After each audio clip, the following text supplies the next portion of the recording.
those changes. But we did see that super sick meme, Jason. We did see a bit of a meme. I don't even want to discuss it. I think nice shoes, by the way. He had to go to something. I think the funny thing about Adren as a coach is, like, I think if you look at that match yesterday, they played against Ents, they probably could have used Zeus just as the coach that he is, and like the mental and everything like that. Like, they could have used that mentality coach, which I think is something that a coach develops, the ability to read his players and know when that he needs to like emotionally support and pump them up versus something tactical.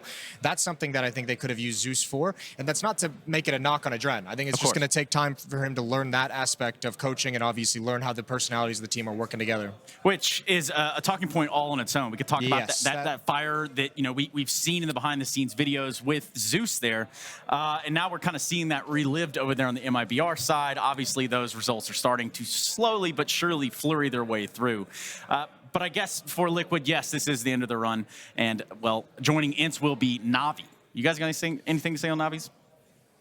I really like that Na'Vi's playing well. I think it was a big toss-up whether kind of like the rumors around them would solidify that as a unit and they'd play well, or they'd just crumble. But there is still so much experience and so much skill, and you have to give fair play to Flamey. He's been playing amazing. And that's when that roster was formed, that was the thing that made them look so deadly, was Simple, Electronic, and Flamey all on one team. And we never kind of got all three of them clicking at the same time. And even Simple's had a quiet tournament, but it's been fine because Flamey's carried them through stretches of it. And you know at some point he's going to pop off. He's not going to stay quiet for this entire event. Yeah, and I think one thing leading into this thing, and you both have been watching Counter-Strike for countless hours now, is what we have within Na'Vi is two teams that are very, how do I say this, differential there when it comes to the age gap and when it comes down to when these players hit that professional scene. We could talk about the likes of Flamey, Simple, and Electronic, and then you've got these guys, Edward and Zeus, who have actually seen it all, done it all. Do we think that has more of a negative impact or positive impact? You want to take that one, Vince? I think it has a positive impact because the younger players can rest off the shoulders of the veterans. It's the same kind of thing that we talk about with Nip as well, you know, get right in Forest. So I think that's only a good thing. Whether Zeus is having the same level of impact as many Na'Vi fans would like is a different debate altogether, I think it's safe to say. But I think it's fantastic that a lot of the younger players, you said, like Electronic Simple, are getting that tutelage and that leadership and getting the experience from the likes of Edward and Zeus. I think also a big thing that the young players can bring in is just kind of new ideas and fresh ideas for players that primarily learned how to be professional in CSGO. I think a lot of like 1.6 players, as Zeus and Edward were, and as I was when I started playing CSGO, a lot of your theories of how to play the game and a lot of your mindsets and approaches to situations are kind of rooted in 1.6 theory. And that, I think there's still leftovers of that, and obviously those guys will have some, and it's going to be a little bit tough to break out of those. So fresh ideas being brought in by younger players is always a good thing in ways they like to attack certain situations. We're going to talk about the breakout, and that's exactly what we can start to talk about now. The last breakout here in the quarterfinals, Jason. Can you believe it if I told you that the Ninjas in Pajamas are going to take that stage and play against a red now? The last breakout here in the quarterfinals, Jason. Can you believe it? I don't know if I could handle casting two games where like the massive upsets are going to take 7 versus 2 and 8 versus 1 now. The last breakout is upsetting. You know, I've been surprised over these past days how many tweets I'm getting from the community about how many people actually believe in curses and jinxes, and like how many, there's got to be a certain percentage of the Counter-Strike community, and you've all lost your minds, that believe in witchcraft. Like, but I would start to, tell me more. I would start to believe, I think, in my own ability to curse teams. Okay. If we were to cast Nip beating Astralis. Well, I mean, we did pick Liquid to win the whole thing, right? Who did you have, Vince? I had Astralis. He went with a safe bet. A rational play, a very reasonable one. He's the one left. Yeah, and I think your pick'em still is too, right? It's still somewhat there, but of course I did have Liquid going through to the finals, so that's a big rip. Yep, that is a big fat rip. Big ol' L taken there, and well, someone else has got to take some L's today, but it won't be here on this desk. Yeah, don't watch out, little guy. Anyway, that's enough from Momo and Vince. We're going to be going on now to Frankie, who is on the sidelines, and well, I'll be catching up with these guys. Yeah, nice later. punch, Trace. Hello, hello, hello. Yes, I have found a fan in the stadium, and unsurprisingly, he's a supporter of NIP. It's Andre from Sweden. How are you doing? Are you enjoying the major? Yeah, I'm loving it. It's been really great so far. So, I mean, yeah, everybody's having a good time, and everyone's happy, so it's great. You've been supporting Forest and the boys for quite a long time now. Why do you love the Ninjas so much? I really like some of the key players in the in the team, especially Forrest, for example. He's a funny guy, and I mean, he used to have like a lot of humor and everything, like when people are filming in and all that kind of stuff. So, I mean, yeah, I don't know. It's just, I like the team. They're like a local team because they're Swedish, and it's great. And how do you think they're going to fare against Astralis? Because this is the tournament favorite team that we're talking about here. Yeah, I mean, it's going to be really hard to beat them, I mean, obviously. So I really hope that they're like bring their A game and that they're going to like play on their peak now, because they're really going to need it to win. Well, Andre, I'm curious to see if the stadium here, the Spodek, is with you. Who is with Andre? Who's an NIP fan? I think you might make a few friends today, Andre. And in fact, I want to make a few friends, because I don't know if you guys saw the spectacular opening ceremony yesterday, but we had a certain so-and-so called Pasha Biceps in the building, bearing the trophy and placing it ceremoniously on that stage. And in his honor, we've decided to see if anyone here in the Spodek can compare. So I'm just going to kick things off. No, I don't think this is worthy of Biceps Cam. But we're going to see if this gentleman is here. Come on then, get your biceps out, mate. Here we go. Oh, yeah, those guns have come to town. The gun show is in session. Gentleman with the palm tree on his chest. The NIP fan, come on. Yeah, you need to roll up your sleeves, sir. We can't see the sweet, sweet bicep. Here we go. Gents, roll up your t-shirt sleeves, please. I mean, they look like my biceps, I'm not gonna lie. Yeah. Testing out the Astralis fancies. Oh, those are quite impressive. They're like 2 sweet eggs boiled up. Here we go, Paolo on my right there. Show me your bicep, Paolo. Bring out the, very sweet. Okay, right. This is my favorite. I'm biased towards the bicep on my right. Let's head back to the desk. I don't know if they've got anything to say about that one. Yeah, there's a lot to say about that one, but I think we can't even continue without this road. I would like to see one of you guys flex, but I don't know who the best victim is there. Mine are called pencil arms. That's a good flex. Yeah, I don't have no muscles. It's a weird flex, but it's cool, man. You got anything for the biceps, Ken? I'm good. There's enough flexing going on around here. We do have enough matches on our hands, too, to keep that flex going just about forever. Yes, a very emotional moment there for Pasha Biceps to have delivered that trophy out on the stage. It meant so much to Virtus Pro, and obviously this has been basically their home before. It's not how I expected to kick off yesterday. You know, I thought we'd be layered in excitement, but there were so many emotions going on with Carmack's speech, Pasha coming out, what it means to him to be in front of the home crowd. Counter-Strike, it's a crazy beast. Yeah, and whoever was cutting onions around here must have got the best of us, Jacob. I think we all got to experience why it is we love Counter-Strike. You know, the history it brings with us, the joy, the excitement, the emotions. Everything was just kind of boiled into one moment right there with Carmack and that opening speech, Pasha coming with the trophy. As you said, I expected to start out yesterday with a smile, but it wasn't quite the way it went. No, it wasn't the way it went at all. But it did kind of come out at the end there being a smiling affair for some of these teams. And by some of these, I think the big talking point from yesterday would have had to have been that of Ince. Yeah, and they did have to crack a smile for the first time. We saw Alexi V with a bit of emotion, you know, jumping up. And look, the way that they did that, it shocked the world, right? Everybody went into that matchup thinking Liquid were the clear favorite. The star power shone around the desk saying probably the best North American team ever assembled. Not probably, actually we said it was the best North American team ever assembled. So for Ents to do that on a stage with 4 rookies, that's what makes it so impressive.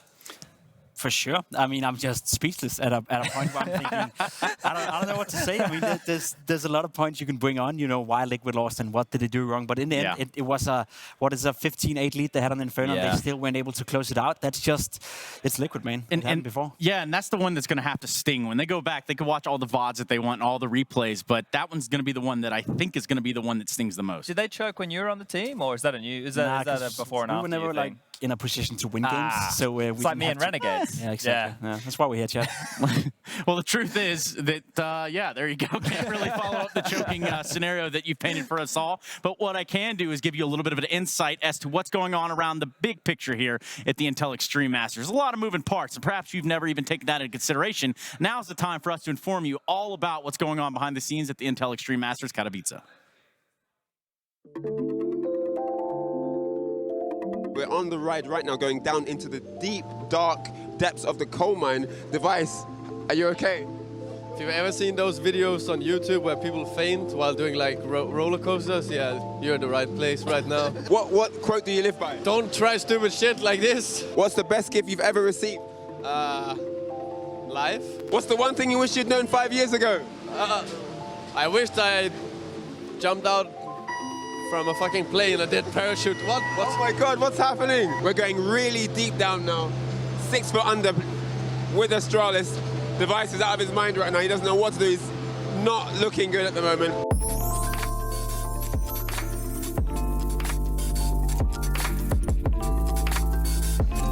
We're on the death trap, Stewie. How are you feeling?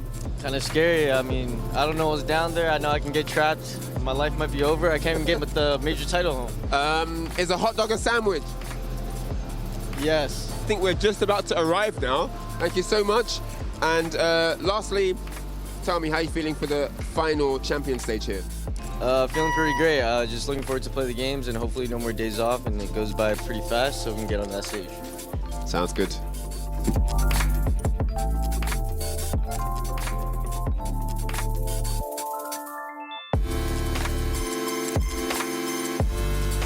So we're at the Open Air Museum. It goes backwards as well. Where it goes backwards, it's going to go down. Are you okay? Yeah, I'm okay. I'm okay. So we're going to take Renegades over to get helmeted up, which is not a word. No, don't touch those. Yeah, you can get electrocuted. I think where you're at is like the kids' ones. Over here, they've got some bigger red ones at the bottom. How are you feeling with that helmet now? Pretty solid. Yeah. Pretty protected, pretty safe? Pretty protected. Nothing's going to get to me.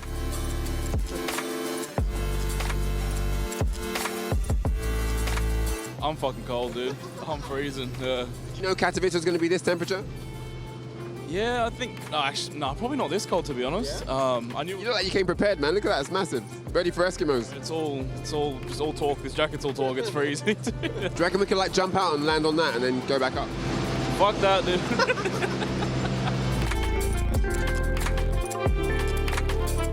Very scared there, guys. Very scared.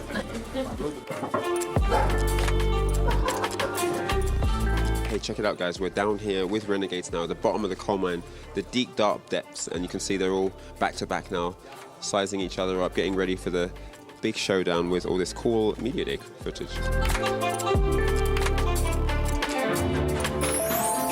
that coffee again? No, yeah. I'll have another. Another one. Take that one.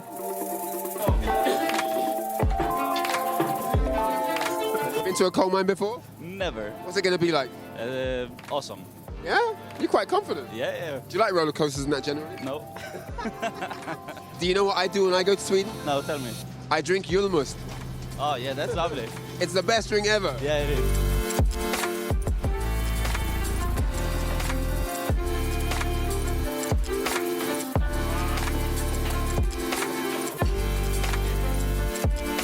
So what was that like for you going down into the mines? If I haven't been a CS pro, I wouldn't be a miner.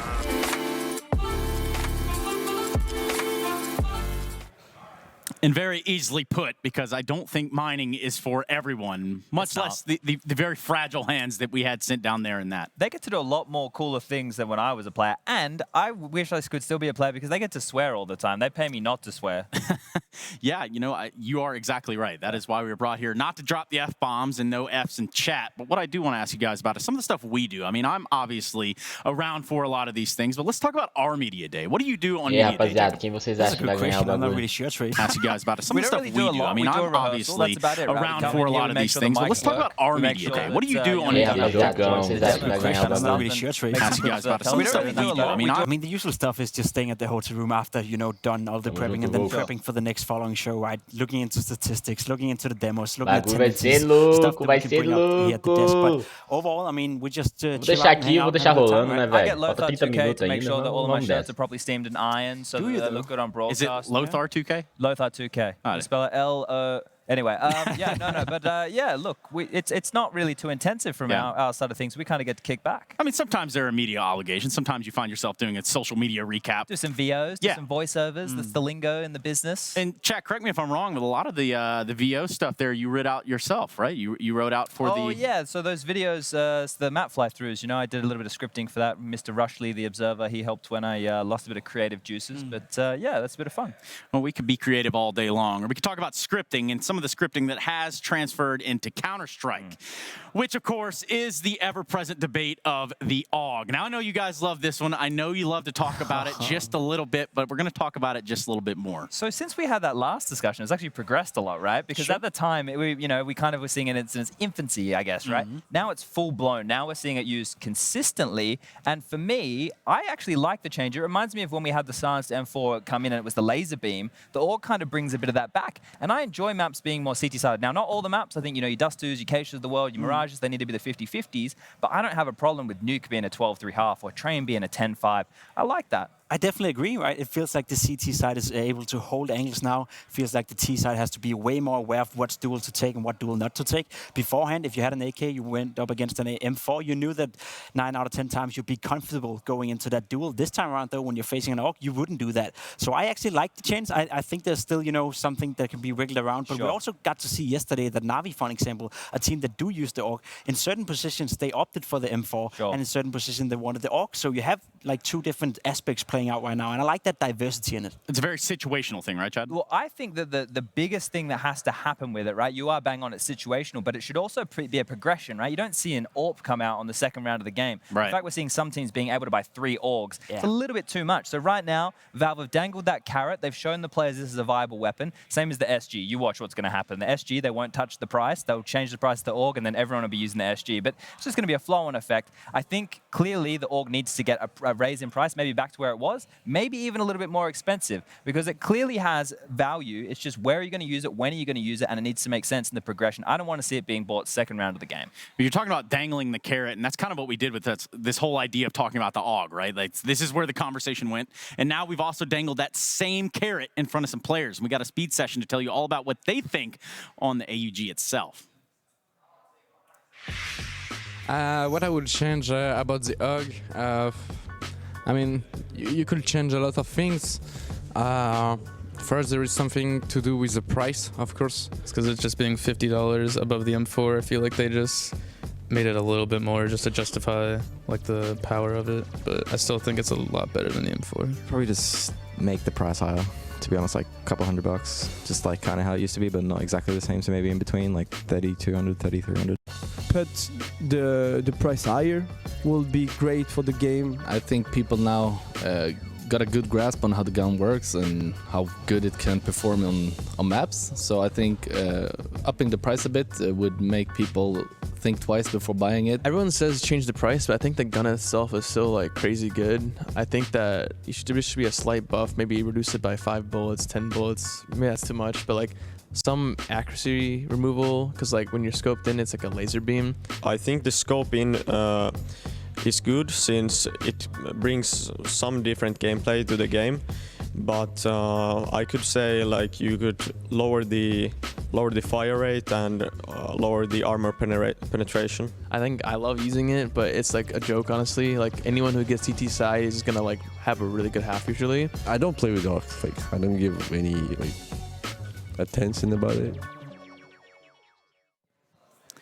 Well, he doesn't pay attention to the AUG, but certainly somebody around here is, which is obviously, for me, I would say shooter preference, right? It like has to come down to the individual players in the moments. This is what they feel comfortable purchasing. This is the weapon they want to use in these situations. A couple of knee-jerk reactions in that video. Let's not get crazy about anything here. The gun, like, sure, I'm not playing at the same level as that, but I'm watching a damn load of Counter-Strike, right? And I don't think, by changing, the fire rate or the amount of bullets or anything along those lines, you're going to just completely negate the viability of the gun. Put the price back to somewhere where it makes sense in the economy of Counter-Strike, and that's one of the most beautiful things we got. It's the typical pro player syndrome, where you as a pro player don't like changes. You've been playing the game for X amount of hours, maybe 2 years, 3 years, on the very highest level, and all of a sudden a change come into the way you play the game, and you just won't accept it. So we as pro players, or those guys who are the pro players nowadays, need to be a little bit more receptive to changes within the game. I think, as you said, the fact that we have a different aspect now, having the AUG being viable, is a good thing. We can still tweak it, we can still make it better, make it worse, yada, yada, yada. But the fact that it's part of the game now, I like it. Well, you want to talk about changes and being afraid of them. This team has said on record that they do not like changes, and none of them have benefited them at all. And that team is Astralis. Now, guys, if we start to talk about Astralis, I could go through a plethora of first place here and all the way back to 2016, however long you want to paint the picture for. But this team, they're doing it. Yeah, we spoke about changes, right? Where they made one change, which has made them consistently the best team in the world, and that was on February 7, 2018, and that's Magic's boy joining the roster in place of Kirby, who just was like, peace, I'm out, see you later, I'm gonna go north and be the star. That really hasn't worked out. Didn't really. But Astralis have built a legacy now. They won the Intel Grand Slam. They won the major last year in London, and they looked absolutely phenomenal, right? They have really rebuilt the way that we watch and appreciate Counter-Strike.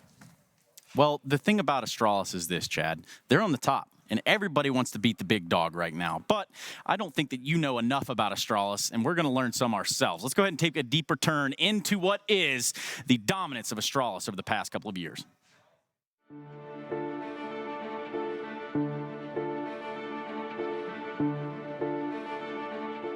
I feel amazing. It was a great game. Even though the Mirage was a bit shaky, I feel really comfortable when we are playing right now. I think we had good preparation going into this tournament, and you can see it. Like, I know we didn't beat like the top tier teams right now, but still I feel like we are playing really good CS. And I believe when we're going to play against those teams, we can also beat them.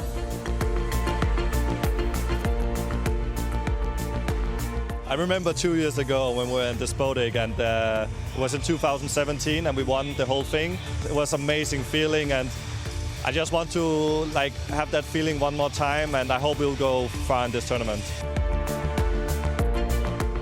The champion stage is like where the major really starts. That when you are going to play in the arena, playing in front of a huge crowd, and that is where I just want to go mental and just win the whole thing.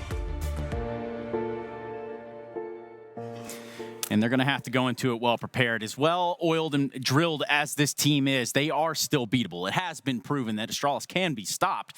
But for what it's worth, why are so many teams having such a hard time tackling Astralis and beating them on the ropes? I think it's the consistency they bring in, the way they play the game is a very consistent way. They have a clear system they never stay away from, but they're able to also expand on that system. So they have a foundation that is very, very strong, and when needed to, they can put it up and gear or two extra. So in that regard, teams would really have to come out with something new, come out with something innovative to throw Astralis off guard, and I think that's the biggest point to take away. How do you throw Astralis off guard? Sure. The map pool sometimes maybe, but apart from that, the foundation is just so strong. Well, I think the thing that makes Astralis the best team in the world is the fact that they're all on the same page, right? The brand of Astralis that they've all bought into is to be winners, and they are winners, right? Yeah. They go into every tournament that they want to attend with the mindset that this is their W, this is their tournament to take, and that's something very difficult for people to do. You've got 5 players, you've got a coach, you've got an organization. Getting everybody on that same page is the most difficult thing. Yeah, and you know, a lot of that has to rest on the shoulders of the coach, right? And we have an excellent example of a coach in Sonic. He's not only that fire behind the team, we know that he can be a loud guy. We know that he can really get in there and be vocal and get them going. But also, tactically speaking, he seemingly got the right direction for Astralis. I think that him and Glaive, they have a really good relationship, right? And I think as well, we heard Jason talking about this before with Zeus, you know, not being there for Liquid this time around. That emotional leadership that he can bring, he can actually hype the team up. And that's something that maybe a really strategic coach can't do. And I think Zonic has a perfect balance, right? You know, he appreciates the game. He can help out with Glaive with any calling necessities, watching the demos, and then bring the emotional side when it's needed. I think it's the synergy between them, as you alert to as well. Having Glaive and having Sonic, both of them have been the best within their own field, right? Glaive is without a doubt the best CSGO in-game leader to ever exist. There's no doubt about it. I played with him as well myself. The way that he thinks for this game, the sixth sense that he has for the game as well, he's just on another level compared to everyone else. Then you have Sonic, who back in the 1.6 days used to be a very capable in-game leader as well, or at least part of it, having Ave as his in-game leader, being the secondary caller on MTW, I believe. He has a ton of experience that he can bring in and then get the best out of Glaive, get the best out of the team. Right. And I think it's that synergy between them that works so well. Having respect for each other as well, that's one thing, right? Because you see a lot of in-game leaders having a coach behind them where they not necessarily respect him to the same degree that is needed, right? You have a coach behind you, he's telling you to do one thing, but you have a different idea yourself. As you said, they're buying into the same page. They think of the game like the same way they do it, and Sonic is just a perfect example of a coach who has brought that synergy in with Glaive, and that's why it's working so well. Yeah, that balance is seemingly the perfect one. I mean, you said perfect a couple times there. The reality is that is exactly what they found, the perfect balance in between the coach and the in-game leader. And actually, we're going to be treated by an interview with Zonic right now. I do believe we have Frankie standing by. We're going to hear what he's got to say. Zonic joins me now, and I'm pleased to say that you've got a clean bill of health, Zonic. So how are you feeling today? The whole team is feeling fine. We overcome the flu. The frightful man flu. So everyone is feeling really good, and it's been a tough week, but we were happy that we got a whole week off. So. Last time I interviewed a member of Astralis, it was Magisk, and he was a little bit unhappy, even though you guys got through 3-0 through the Legend stage. He seemed to be not exactly feeling the best about dropping a map to the boys from Renegades. So how do you guys regroup after that match? I think we overall we could feel the flu coming, and especially Device was really hit by it during the game against Renegades. But you also have to give credit to Renegades. They were have been playing an awesome tournament, so nothing but respect from here. So I wasn't too unsatisfied. Of course, we should never lose a game where we lead 12-3, I remember. So I like that he's a perfectionist and that he always thinks that we can improve. But I think it was a good group stage for us. Now, going into this quarterfinals against NIP, you guys look like you're playing on pretty good form. NIP maybe lacking a little bit of consistency, but I'm guessing you're not underestimating them. No, it's NIP. They have frightful players, and they have really good players. Also, really experienced players who I've played with back when I was playing. So we don't underestimate anyone, and it will be a huge mistake to underestimate anyone during this stage of the tournament. So we have been preparing a lot and have had a whole week to tune some of our mistakes and maybe fix them. So all in all, really good. What was the main thing that you had to focus on? We have been focusing on Mirage, and I expect NIP to pick Mirage, so can't go into details, but we have been looking at our T side for sure. Well, I can't wait to see what happens with that T size on it, because we need to head back to the desk. And we are here, I can assure you that. Some really good insight there from Zonic, a guy that has his head on a swivel when it comes down to the Astralis lineup. Yeah, I was pretty sure that he was going to say, look, definitely need to work on Mirage, because that's the one place they've been exploited in the map pool, Trace. Yeah. Simple as it is. Yeah, that's it, right? There's not a lot to say about him. Yeah, I mean, no, he's certainly a guy that we could tout him as being the best coach overall, but the reality is it's going to be Astralis, the 5 players in the server at the time to get it done. And today, of course, they have a quarterfinal that they had a pretty easy path to get to. All rights considered, they did earn that. They have earned that spot. And convincingly so. They're stacking up against NIP today. We're going to dive deeper into that one, but I just need a surface-level thought here on NIP, fellas.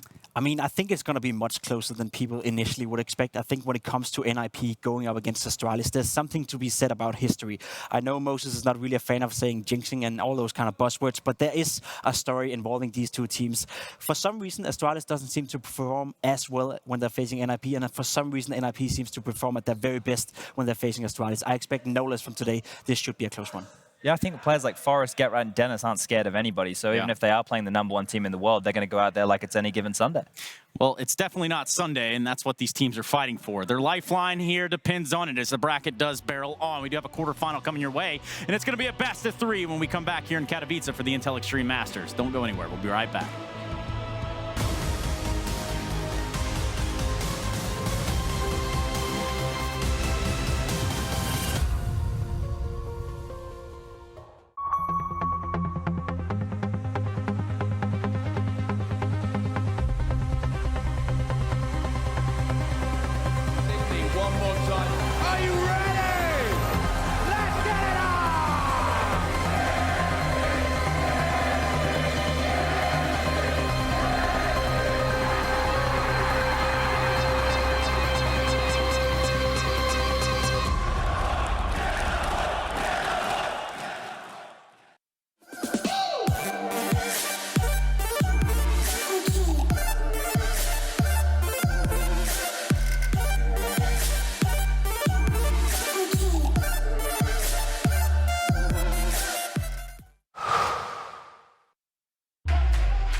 Think you can't capture a clutch in full resolution while streaming the play to the world? Watch this. Game, record, stream without compromise on Intel Core i7.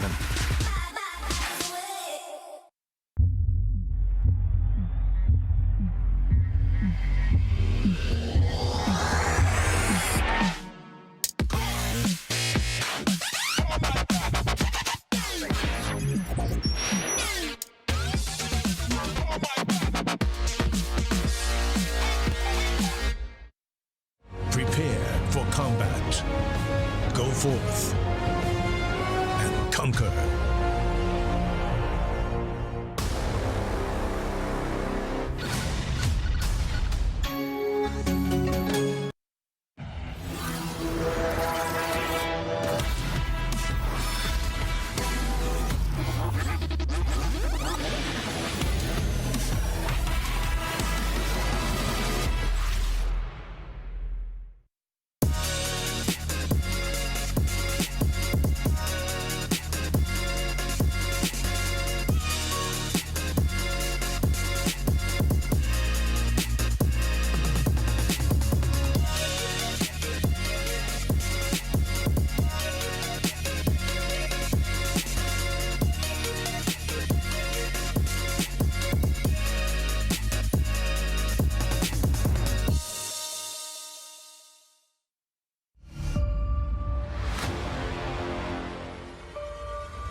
Ah, que fome boa! Tem pra todo mundo, tem pra sua turma toda. Tem pra qualquer fome, já me deu água na boca. Bateu aquela fome boa de carnaval? Pede um iFood.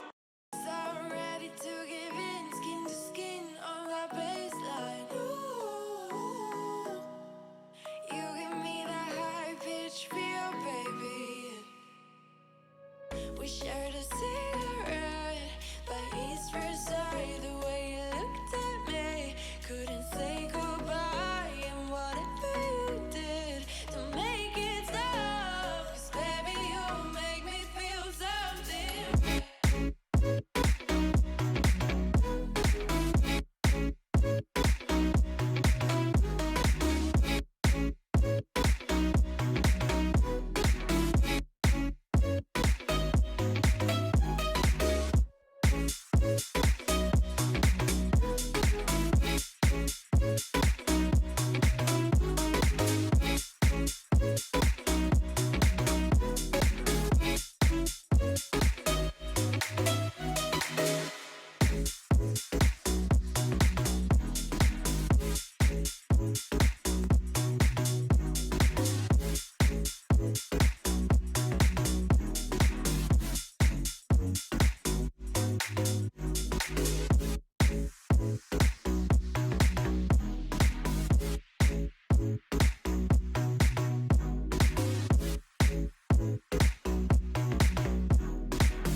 On my own, when you spill that ramen coke on my t-shirt, yeah, your eyes made it difficult to get my baby. And the next thing I knew, we were so ready to give in, skin to skin on that baseline. Ooh, you give me that high pitch feel, baby. We shared a cigarette by East Versailles. The way you looked at me, couldn't say goodbye. And whatever you did to make it stop, 'cause baby you make me feel something.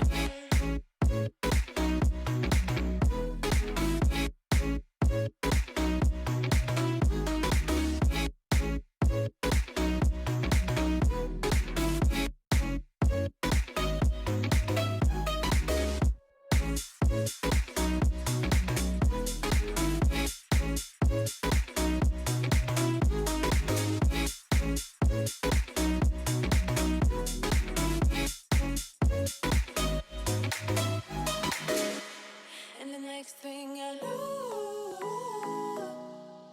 we were so ready to give in, skin to skin on that baseline.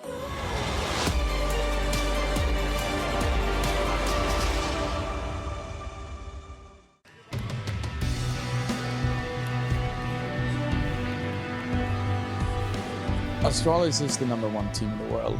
There is a reason for it, because they're very hard workers. They're always working, no matter what, you know. They don't go into a game with no knowledge about the other team. They don't go into a game not knowing they're up to par with their skill. They're always prepared mentally, physically, like everything. And that's how I look on the team, like playing as a star. It's gonna be a tough battle, but I believe soon enough someone has to take them down.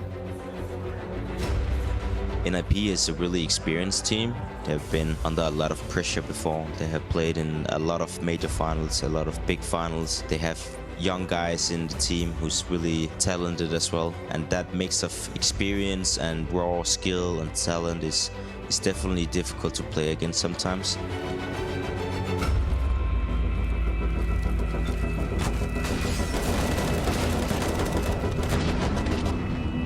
NRP will bring in something that's not normal to see in CS. We do things differently than other teams. We don't do standard round, slow, fast, something like that. We will do everything, just make chaos into them.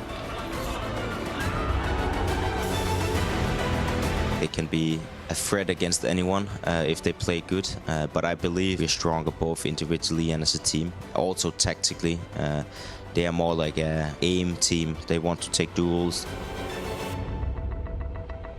I've had so many different emotions in that arena. I've played so many big games in there, but I never really touched the trophy in the end of the day. I've been so disappointed so many times in there, but I always have so good memories of it. Now I just want to make an even better one.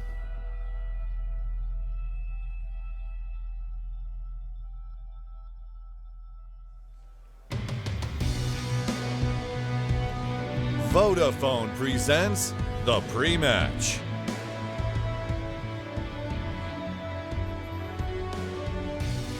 And they say a dream doesn't become reality through magic, but the sweat it takes to get there and the sweat and determination on top of all of it together do combine for what is the effort here at the Intel Extreme Masters. My name is Trey Stunna-Saranthus, and perhaps you're just joining us. You tuned in at the exact right moment. We're about to get into the pre-match here, and I do have Jacob Vinicki and Chad Burchill to my side here to kind of walk us all down what will surefiredly be a memorable matchup. Yeah, look, there's only one thing that I'm certain of going into this game, and that's both teams have names who are big game players, right? Players who have played on the stage many times and have delivered. So that's one exciting prospect at least. I couldn't agree more. You have guys like Device last year, one of the best players in the world, potentially this year fighting for being that #1 guy in the entire world. Guys like Get Right, guys like Forrest, they need no introduction. Legends of the game coming in on this stage, as Get Right said as well. He has so many experiences from this stage. He's never lifted a trophy though, and I bet you he would like to change that. Yeah, this would definitely be the place to do it. I mean, we're at the major. There's no bigger stage than this. There's no more saving strats. There's no more saving what gas you do have left in the tank. And if you're a player like Forrest, that tank's been running for quite some time. So, for what it's worth, this guy has put some big numbers on the board in his own right. Yeah, and you're talking about that heartbreak, right? Forrest is one of these players who has been consistently playing at a high level, but that heartbreak has come. They've been here twice in the final, Katowice 2014 and Katowice in 2015, and they came second in both occasions, right? Yeah. Feeling heartbreak on that stage, it must be a difficult memory to get back into that for any player, but if someone's going to be able to get over it, it will be a player like Forrest. Yeah, and I mean, the shock and awe of even making it to the stage overall. I mean, Jacob, we watched the video here. We heard what Nip had to say. What was your takeaway on that? I mean, I think they're confident. I think they know their own limits. I think they know that they're the underdog going into this Astralis matchup. So they don't necessarily expect themselves to win this game, but I think that's where NIP is the most dangerous team in the world to face. When there's no expectations towards them, where they can play free. As Get Right said as well, they like to bring in a sort of Quer style of Counter-Strike. If guys like Dennis, Forrest, and Lekro let loose, Rest for that matter as well, probably the most talented guy on this team, gets loose and gets feeling for the game, that's going to be tough for every single team in the world to stop. So I fear for Astralis that if NIPs get going, this could be this could be a dangerous matchup. Look, there's one thing that Get Right said that I don't know if I completely agree with. There's only so many hours in a day, and I don't think Astralis practice any more than anybody else. Exactly. I just think they're a lot more efficient with their practice time. Do you think that practice time was also put into the prep of the veto process? Because we got to look at the maps, boys. This is a best of 3 to determine who's going on to the semis. Now, if you talk about NIP, their map pool is so shallow. I feel like there's so many openings here for Astralis to be able to punish them on. Now, yeah, okay, so Astralis have looked kind of weak on Mirage, and their overpass hasn't been towards the top of the map pool recently. Okay. But they can just exploit NIP's map pool for days, right? If they want to go on Nuke, they can go on Nuke. Well, they don't want to go on Nuke. Nuke's gone. Keish was going to be the permaban from Astralis right here. Now, where are you going to go? I'd pick Inferno or Dust 2.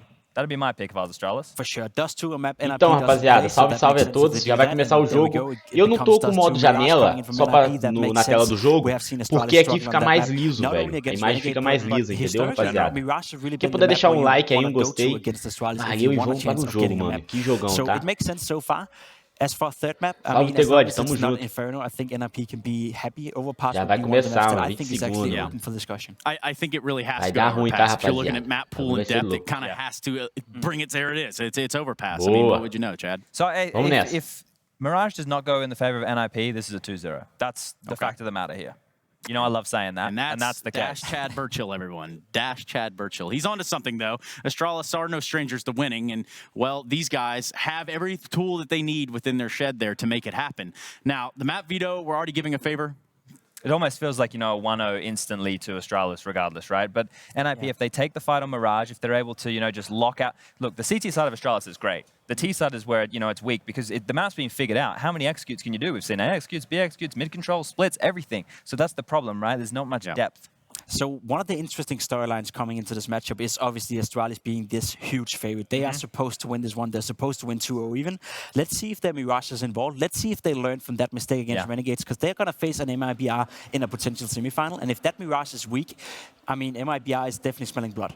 Yeah, and the blood smell, it's not a sweet one, but you got to capitalize on it. And you know what? Now we're going to capitalize on the fact that the entire Spodek has been waiting for this moment. It's time to start jumping into this next quarterfinal, and to do that, it's going to be Oliver on the stage. You might know him as OJ, and this guy knows how to bring the ruckus.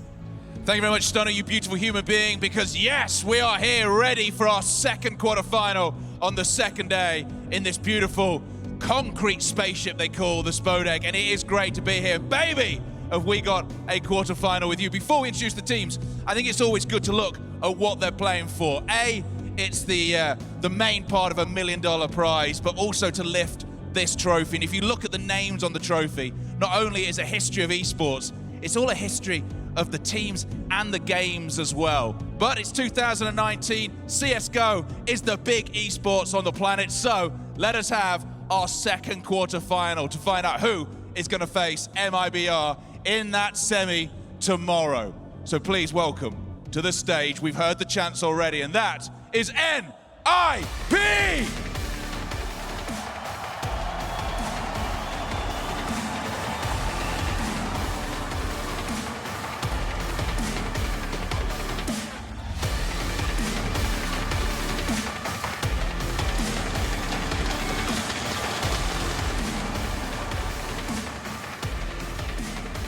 We know they're underdogs, but we also know that they can bite. We know they can, and they're going to have to take on what has been the most dominant team in the world for a while now. You wouldn't bet against them. Every now and again they have a slip up, but it is so rare. Fresh from kicking the back doors in, from winning the Grand Slam, it's Astralis!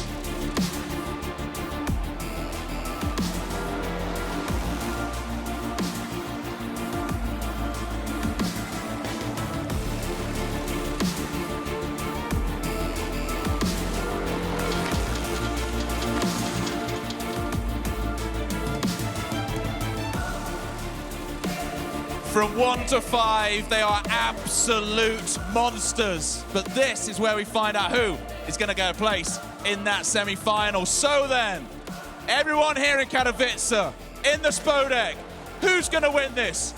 Is it Astralis? Is it NIP? Is it Astralis? Will it be NIP? Let's do a quarterfinal, baby!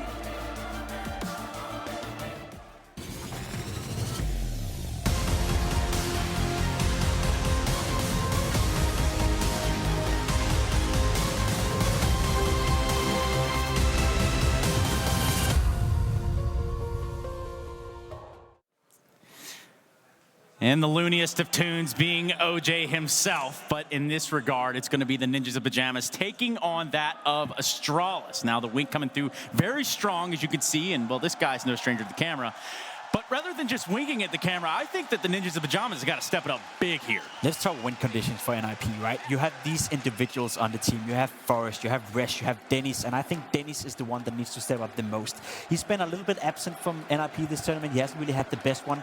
That said, though, in the last best of 3 that made them into the quarterfinal, he was looking like his old self. Let's not forget that Dennis also has a little bit of history with Astralis. He was standing in for them more than a year ago, where he was playing some of the most beautiful Counter-Strike I have ever seen played by a single player. So Dennis has the skill to go toe-to-toe against Astralis. Question is, can he do it? Sure, you say Dennis. I actually think it's Rez. When you look at all the close matches that these teams have had, or ones where the guys from NIP have actually been able to get victories, Rez has been in the top 2 stat lines. Now, that would have to be across the series. I'm thinking on Mirage, Lekro is the one, if I remember back to the London Major, he had a massive game against Astralis. I think it went to overtime. It was just an absolute affair. So he needs to show up yet again and lead by example. We know what to expect from Forrest. We know what to expect from Get Right.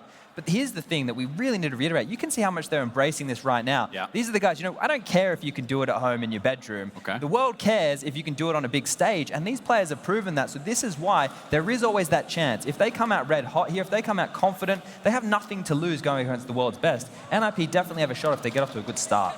And you know what, Chad? I think you touched on a very important point there. I mean, this is the big stage. This is where all the eyes are watching. You can see Astralis getting fired up.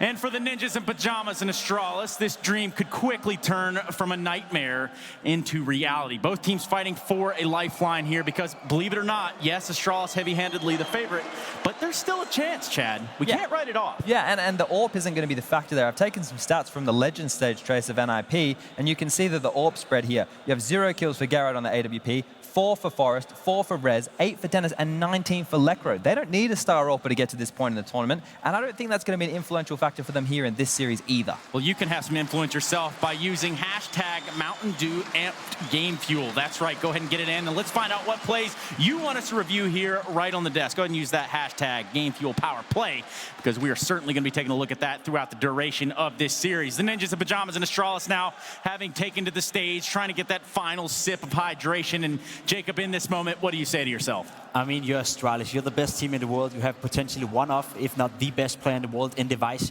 You tried this so many times before.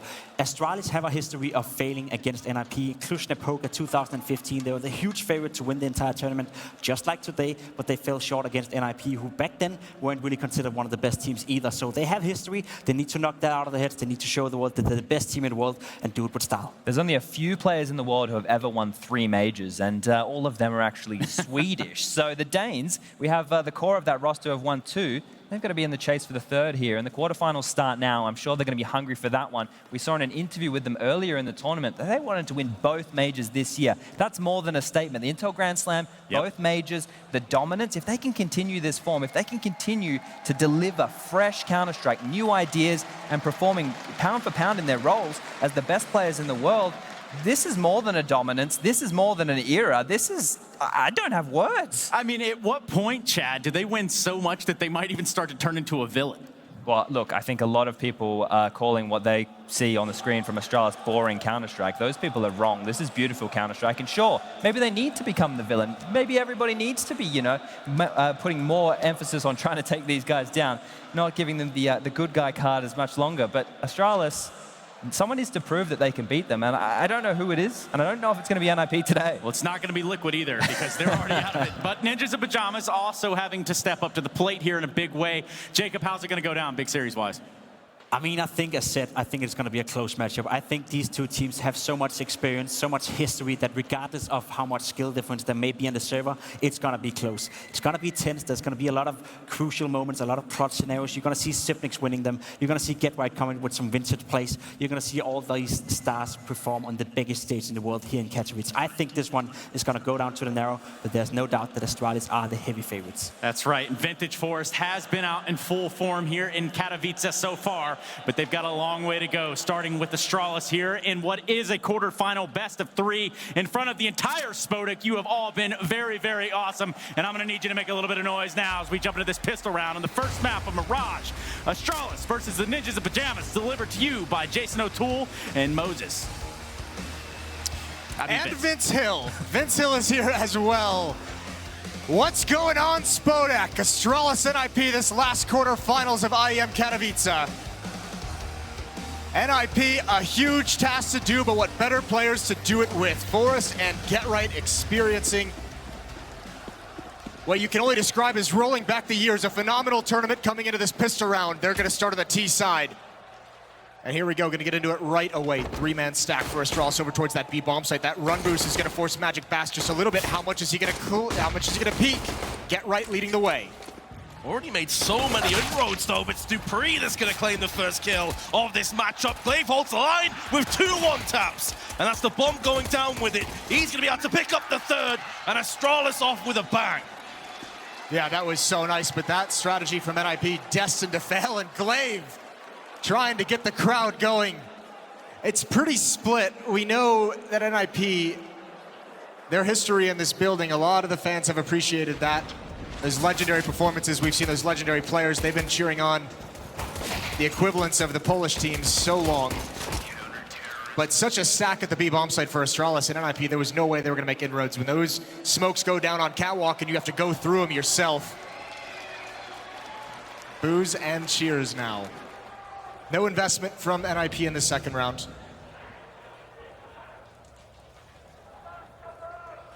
The crowd certainly seemed divided on the approach. Obviously, NIP, a story team with many veterans, many fans out there. Glaive, hot off the back of a 3K in the first round, looking to try and apply some pressure with the M4, but it's the FAMAS that's going to be called into action. Device, reading the situation, just a little bit delayed and does take a headshot, but there is Rez jumping up to his demise. And Astralis should be locking this round down. Minimal investment from NIP. Easy in the end for the Danes. Yeah, and just the utility to finish it off, the capstone, perhaps a foundation of a lot of this Astralis team's success. So good with their nade work. Only one kill coming out from the Ninjas, that's Lekro. On to Dupree in the pistol. 2-0, but the AKs come out for the Swedish side. Still 2 UMPs on Astralis. You imagine they would try and get close up towards choke points. Zipnix will have his towards the B bomb site, as we all know. To be feeling out mid once again. Expecting this to be a bit of a reoccurring theme, of course, is such an integral part of Mirage. Gives you control over different angles, but Rez, for the first time, NIP have the opening pick in this best of 3. What can they do off the back of it? Lekro taking some damage in the backside. I believe that was actually from his teammate. Yeah, it was. And actually, NIP with that one pick, look how much ground they've gained so quickly. Immediately get right in Lekro, pick up the pace. Get control of Connector on the back foot as this Astralis defense. They're gonna go hunting for more. Glaive spots one. He wants to finish off that kill, and he's gonna get it. Awkward fight for Lekro, and now Get Right gets caught by Zipnix. Didn't think that rotation would have been in, so NIP have bled away that lead of one player. Rez is the next one up, holding an aggressive angle towards the B bomb site, but he's gonna be aware. They might think, because Zipnix rotated away to cover window, that he was gonna leave the B bomb site open. Dupree is there waiting. And now Glaive gets aggressive. A huge stance in mid. Rez, he can be heard here. Forced with a big kill. Now Rez turns into a flank. Glaive and Connector, and Rez, he knows it. He's gonna try and find this kill. He's got to open up that A bomb site. But it's a tough angle. Glaive's not looking. Big time frag for Rez. And A is available. It's gonna come down to the Clutchmeister himself. Mr. Zipnix, what can he get done? He's already put down one frag, 25 seconds to go, but Forrest counteracts with one of his own. It's all down to the Clutcher. He's picked up another one, and now it's up to Rez to try and clutch this one-on-one. The Swede against the Dane. Zipnix gonna be coming around the corner, finds him with his pants down around his ankles, but not able to get the kill the first time. Askingman gets it on the second, and Astralis with a 4K from Zipnix, gonna get the 3-0 lead. That's crushing. 4 kills from Zipnix. What a huge play. And Force, unfortunately, the low health, so susceptible to that spam from Zipnix. Perfectly played once again, and he doesn't even get hype anymore. He doesn't even get excited. He's done it so many times. Another day in the office. A very promising round for NIP. They've at least gotten 4 kills. They've at least taken a lot of money away. But that one is gutting. Without the plant as well, NIP not wanting to invest in this round. Just armor deagles. Only one flashbang, and there it is. Lekro makes it sing. They're going to need many more of those, though, Jason, if they want to try and take this round out of Astralis' hands. Huge advantage in terms of nades still, plus weaponry. Phenomenal start to the round, though, from Lekro. He is certainly a beast with the Desert Eagle. That's back-to-back rounds now. NIP has started with the opening kill. They weren't able to convert on the first due to the Zipnix heroics. And here they have an obstacle to overcome still. With only upgraded pistols to work with, but they can at least spread the defense thin. This time, Zipnix is alone over at B. An off-angle on truck. Rez might back right into it. Another big kill for Lekro. Rez predicts it, and Zipnix predicts the peak. Lekro keeping NIP in this round single-handedly. Dennis not able to pick up from where his teammates left off. Look at Force. Force is already in the A bomb site. He might be able to backstab. He needs this kill. He's not going to get it. Magisk with the response. 3 in the round for him.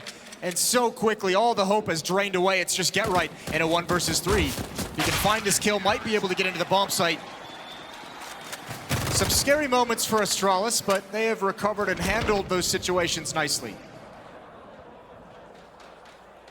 Yeah, there was an avenue in though, wasn't there, with the flank from Forest and get right at the end. There's a player very low. Could have gone into a 1v1 very quickly, but instead, Astralis 4-0 in the lead. Crowd trying to get behind the Swedes. They do have a rifle round coming up. As the desk talked about, AWP hasn't really been an integral part of their T-halves. Will continue not to be in this one.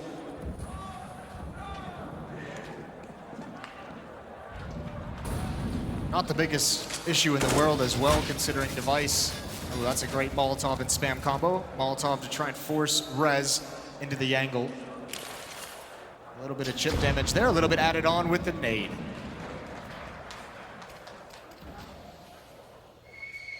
Three players still just waiting outside of this A bomb site, but the big trouble for the Ninjas is full mid control for Astralis. Device was posted up in underpass from mid.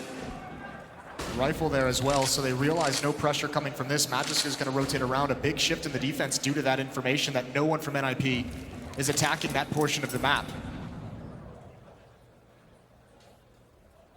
Smokes thrown out towards A. Trying to bait some utility. They've definitely baited Device into committing to this A bomb site. Same with Glaive and Magisk. They're deep into it. It looks like this is going to be hit towards B though. Lekro and Forrest likely going to throw some follow-up utility, just try and get one kill. They'll have to worry about that op from Device who can shut this fake down before it even begins. Yeah, here come the players trying to draw out some more CTs on the A side of the map. They are positioned, poised, ready to strike on B. It has kept three players interested here for Astralis, and now the B hit is going to take effect. It's going to be evoked, but Zindex, as ever, holds the line with one, making a second alongside dupreeh, and this is an impenetrable defense on the CT side once again. Forrest can do nothing but look over the corpses of his teammates. And as good as he's been, this 1v5 would be absolutely ridiculous if he pulled it off. He's only got 7 seconds. It's not going to happen. Not even close. Can't even find anyone to shoot at. Suffocating from Astralis. And again, it goes back to the utility. As soon as that fake is thrown, a smoke is dropped at A ramp, and that fake is going to accomplish nothing. That had to be NIP. Their hearts just sink when they see that smoke. And I think it's about time for a timeout. Maybe not in this round, as again, it's just going to be the pistols. But next round, that next buy round from NIP, they have to accomplish something. Something that can give them a little bit of positivity moving forward, because they haven't had too much. A couple close rounds, a couple opportunities created.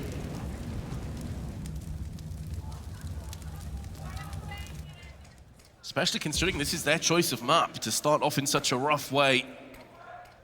Gonna be shivers down the spine. All clumping up, looking for the A hit. Counter nades are solid. Chunk damage to Dennis, the only AK in play. Get Right has spotted Glaive hopping up and down on the CT boxes, but can't really do much with that info. And even if NIP do get the bomb plant, they've got max round loss bonus anyway. Astralis are fine with that result. However, not fine with Glaive going down without much of a fight. Aegis and Device, though, will instantly come back in with kills. And it's looking like this retake is going to be a success. You can see such a beautiful shift in philosophy for Astralis in this round. Because the full losing bonus is in the favor of NIP, they know it's a buy next round no matter what. They don't care about the plant. Their objective is just to win the round without losing, with minimal losses, essentially. And only Glaive falling. I mean, playing outside of the bomb site, not letting those pistols overtake him. Get Right had to be so aggressive just to find that first kill. And no chance of him building upon it either. Moving into the 7th round, Jason. Collectively, only 8 kills on NIP, hence the brimming economy on the side of Astralis.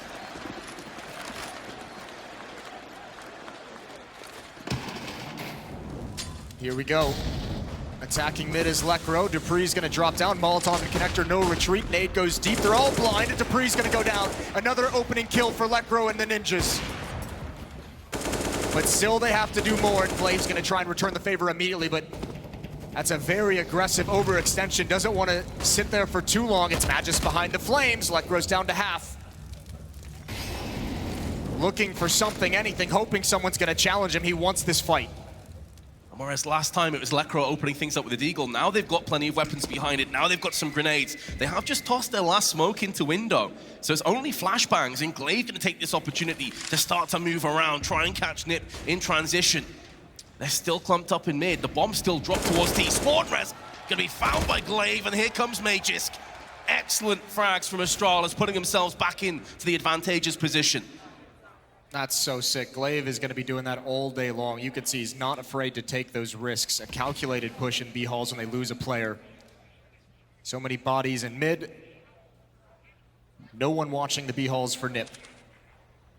Now you have Magus still aggressive in connector. Get right drops. The sound gives away his position, and the nade in his hand forfeits his life. And now Dennis, 0-6, needs to find the entry. Forrest has an op, and here comes Dennis over the top. He does find one towards CT spawn. There's an op, but Dennis now left in a 1 versus 3, and he's running out of health, and he's out of time as well. 7-0 for Astralis. It doesn't make for good reading. Top fragger on Nip, Lekro with 4. Magisk and Zipnix both on 10, to give you an idea of the disparity between the two teams. It has been every part as one-sided as the scoreline suggests. NIP, even though they're getting the opening picks, they're having a really tough time with the follow-up aggression, having 2 players, or at least being able to trade that. Part of that is because, as you can see, Glaive getting aggressive, Magisk being the aggressor and peeking down connector. NIP's not ready to take those fights at the times that they occur, so only individual players falling, and Astralis claw themselves back into these rounds with ease. All 5 towards the B bomb site. This nade is going to do massive damage. So should Zipnix in a different angle, but Dennis is going to instantly trade him out. Now it's down to Dupree. What can he do with the Orc? He's able to relocate, look for seconds, and gets it. The pillar, his sanctuary. And none of Nip can really do much, but now Lekro is going to stand tall. A 2-on-2. One of the best opportunities that Nip have had on this half. And they'll be playing the close angles, but the bomb still hasn't been planted. They're still not entirely sure where Astralis are. This is a tough scenario as well. There's the AUG from Magisk. Force prompted to move right into the crosshair of Device. So patient is Astralis. Such a battle to even get in there. Dupree held the line for so long, and how are you supposed to overcome that when the reinforcements arrive finally? And if Lekro's the only one producing, it's not going to happen. Finally, we get a timeout from the Ninjas. They need to talk things over. It's their first. But 8 in a row, Vince. This is looking dire. Another statistic that makes for very sore ears. In that 8 rounds, 1 plant. Yes. That's it. Yeah, and that's even with the full losing bonus, that's tough to handle. That extra $800 helps out so much. And again, I mean, you can see NIP might have to just go down to a half buy again with just Deagles, with armor. They're just going to stack timeouts. A second one taken from NIP, feeling the pressure.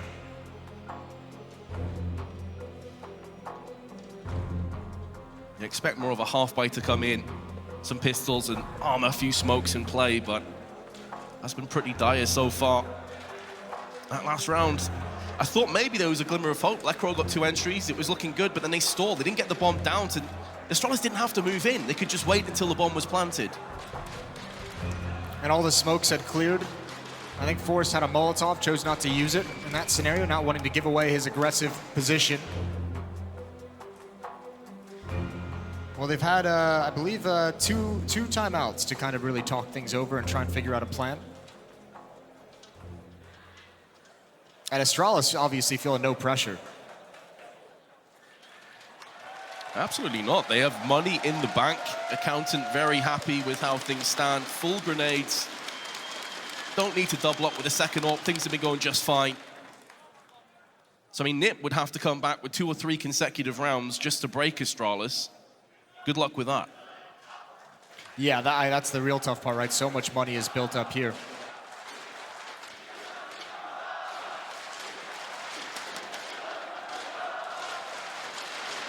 A lot of NIP signs in the crowd. A lot of NIP jerseys in the crowd. A lot of love, as we said, for this team. But that's not going to win you rounds. Unfortunately not. Yesterday, it felt like the crowd were NC's 6th player, getting them across the finish line. But Nip have been unable to do much with the support so far. On the T side, of course, can always be rough, but you're expecting to at least get 5 or 6 rounds here. So those timeouts turned into a technical pause as we work on some things. So Katowice, I want you to help us continue a tradition we've had in this arena. If everyone can pull out their cell phones, turn on the flashlights, let's make this place beautiful. We've done it every year. It always looks gorgeous. Get them up in the air. You guys have been fantastic, and when OJ says this is the house that esports built, it's because of all of you. We all appreciate it, and that is a gorgeous sight.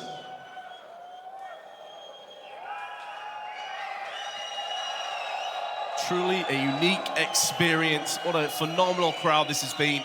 And of course, we still got the semi-finals, the grand finals to come. Yes, we really do. This is just the beginning, and we're back into the action. Thank you, Katowice. Here we go, 8-0 in the favor of the Danes. Magisk now behind the smoke, peering up towards top mid. He's gonna find the entry, he's gonna find the follow-up. NIP just simply cannot trade him. He is such a rock. After all those timeouts, they still invested heavily. And it's completely backfired in the first 15 seconds. Zipnik's 137 ADR can add even more to that tally. Rez sent out the round, and Dennis, last Swede standing. Not for much longer. Yeah, not for long at all. Device shuts that down. Nobody falls for Astralis. Vince, this is one of the most comprehensive, dominating performances I've seen in a long time. Yeah, absolutely. It's been a bit shocking. I mean, I don't know why, because Astralis obviously the best team in the world for a reason, but I guess we began to believe in the magic of all the upsets that we've had. It might have ran out. 13 kills for NIP combined across all 5 players. Magisk has 13 himself, and Zipnix is up there with 12. They need to find something. They need to dig deep, find some of that magic. Something that's gonna show us it's not done yet. Nade onto Dennis, close to the smoke. Zipnik's only with 1 death, too. Unbelievable. Dennis gonna have to relocate, courtesy of that Molotov. And a smoke onto connector may afford him a bit of luxury to move up. He's not sure if Catwalk is free. Obviously, we can see from our perspective it is. And now he's gonna start to make a move into the connector itself. Magisk positioned up on Toll Booth, looking for some stray headshots, not gonna find any. Nip somewhat split up, though. They've had this connector position a couple times, and they haven't really been able to make anything come from it, because look how aggressive Astralis is retaking it. They know you're there. They're not going to let you sit and wait. Lekro with another kill, and he's the only one producing for NIP. Magisk with another quad kill in the round. Now, 3 more kills on Magisk than the entire Ninjas team.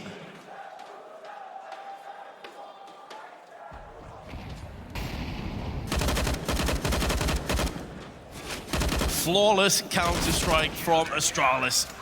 Another round goes their way very comfortably. Smiles on the faces of the Danes. And another timeout has been called. You have to burn them, and it's got to be tough to kind of swallow your pride and make that happen. But if you're NIP, you need something. You need some. I mean, you have no rounds. That's just down to it. You need some kind of a buffer for the second half. So burn all your timeouts in the first half if you need to. Even if it's just for the 1 round, it's worth it. And as you mentioned, so much money, so much economy now built up for the Danes. This seems insurmountable. Yes, it's not just the scoreline, it's the manner in which they've got here that is the truly terrifying aspect of this performance. A performance that will have the rest of the teams looking over their shoulders and thinking, oh no, Astralis are here. They're not taking any prisoners. Bit of chip damage across the Device and Lekro. But Dupree, with the smoke, is able to pierce straight across the mids. That's information, control.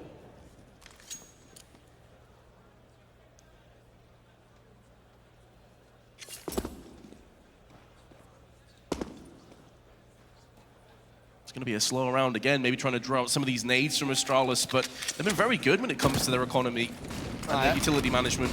Yeah, as they always are, and look at these fights. I mean, no one's even shooting at Dupree. He's got so much freedom, and he just feels so comfortable to stand there. Zipnix controls bench, and again, it might be a flawless round for Astralis. Lekro swings out wide with an AK, but he hasn't been able to get into the action for it. Astralis making this so difficult to find a single player, to find a single chance, a single hope.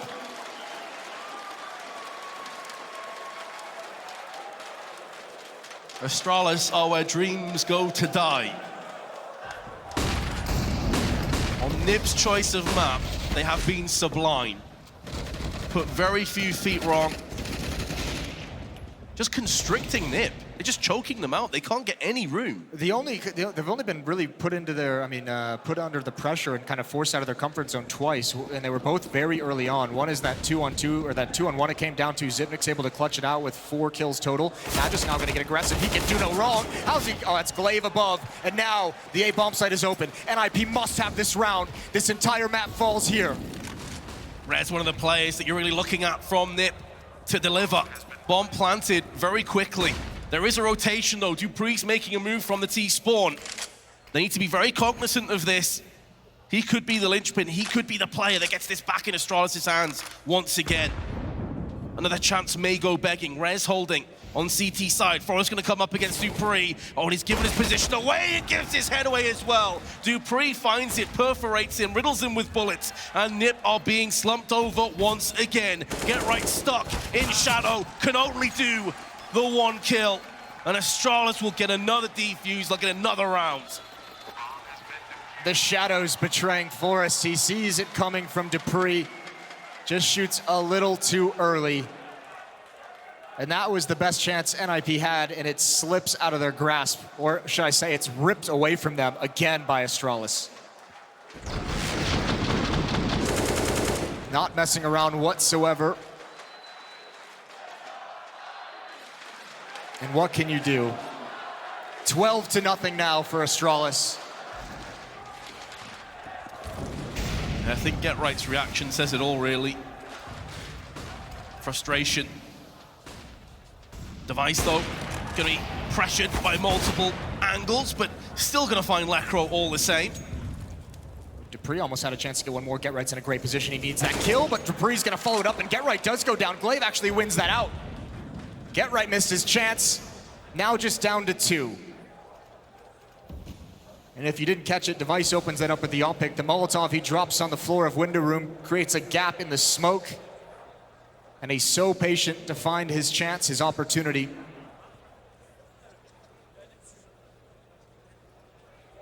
This door has slammed shut on the Ninjas. It's about to be 13-0, as Astralis is just so incredibly on point. Rez, last Swede standing once again. 1 on 5, bomb dropped, 50 seconds to try and pull off one of the best plays that we'll likely ever see if he gets it done, and it won't happen. Astralis 13-0.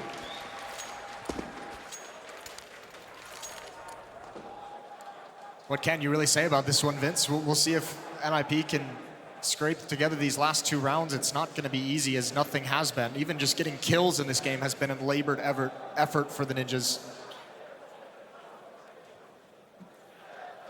They're buying up what they can, trying to save just as much money as possible while still having a dangerous round here. They want that last round to be AK-47s. No one wants to get blanked on this stage. Device again, patient, Magic again, and Connector. This time the SMGs do some work. They're so mobile. They found some entries, but it closes so quickly. Astralis knowing exactly when and where they need to collapse on this attack, and Rez has no HP to fight with. A team ace for Astralis. I think that might be their 3rd or 4th of this half. They are firing on all cylinders, and what a scary sight to see. Nip, head in hands. At least Rez has a bit of a wry smile on his face. I mean, this has to be up there as one of the best Astralis performances I've ever seen. It's been pretty nasty, hasn't it? I mean, there's been a lot of good Astralis, so it's good performances from Astralis, so it's kind of easy to forget all of them. But certainly, at this stage in a tournament, for a team that looked like they could be dangerous, that has been dangerous historically for this team, that has brought them to the limit a couple times in events over the past 4 months, 5 months.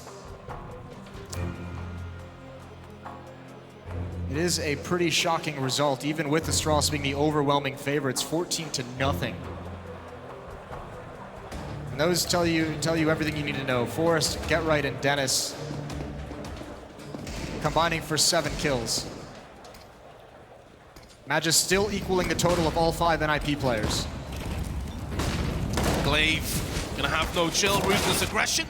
The flashbang will at least alleviate some of the pressure that was building in mid. I think Lekro just saw the head protruding over the top into ladder rooms. A bit of information has been gathered, but time and time again, NIP have got into this sort of position. Hasn't worked out for them. Flashbang. Magisk, of course, still lands the kill. And we're looking like we could be heading to a 15-0 halftime score. It's down to Dennis and Lekro to stop that statistic from becoming a reality. And Dennis has found himself 2 in this round. He doesn't have control of the bomb, though. It's back towards Palace. Now he's clear out spawn. That might give him the indication that a flank is coming in. He's gonna try and clear towards mid. It's dupreeh there, flashbang over, almost lands those shots, just the blind ones. Still hasn't even looked towards A ramp. Zipnix is already up it. He's gonna go for a safe plant. He will get this down, but he's gonna be trapped behind these boxes. He needs to come up with some heroics. That grenade gives it away, and Zipnix has the angle. He steps right into it. 15-0 for Astralis. Well, Astralis did it against Cloud9, didn't they? They got the 16-0 on Train. 2 in a major. Could we see them double it up? This would be a lot more impressive, of course, at the playoff stage. Well, we need villains, the Death said. They said maybe Astralis is going to be those villains, and 15-0. They have a dominant lead. An almost insurmountable comeback ahead of the Ninjas. We'll see if they can do it when we return from the break.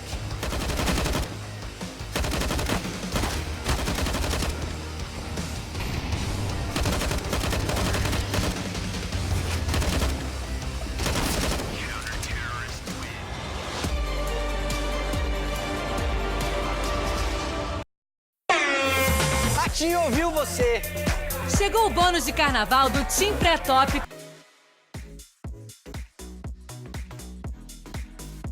É, rapaziada. Ai, ai, falar a verdade, ó.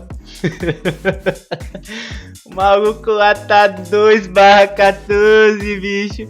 Eu ia começar a falar quando os caras estavam jogando, rapaziada, mas eu não quis falar não, porque vocês estão ligados, né? Se vocês puderem deixar um like aí, um gostei, mano. Espero que vocês gostem da live, né, mano? Então vamos nessa. Só deu uma minimizada aqui pra vocês ver eu interagindo com vocês, beleza, rapaziada? Eu só não deixo no modo janela pra vocês verem direto no jogo, quando eu minimizo assim, porque aqui fica mais liso pra vocês assistirem, entendeu, rapaziada? Então beleza, quem puder dar um like aí, um gostei pra ajudar, velho, de coração. Que Deus abençoe vocês. E vamos para o vira-vira, mano. É Astralis, né, velho? O bagulho é zica, mano. Tamo junto, que eu vou mandar um salve pra geral de coração mesmo, velho. Beleza, rapaziada? Vamos nessa.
Astralis laughing their way to a 15-0 lead over NIP in that first half, and there's not a whole lot to say.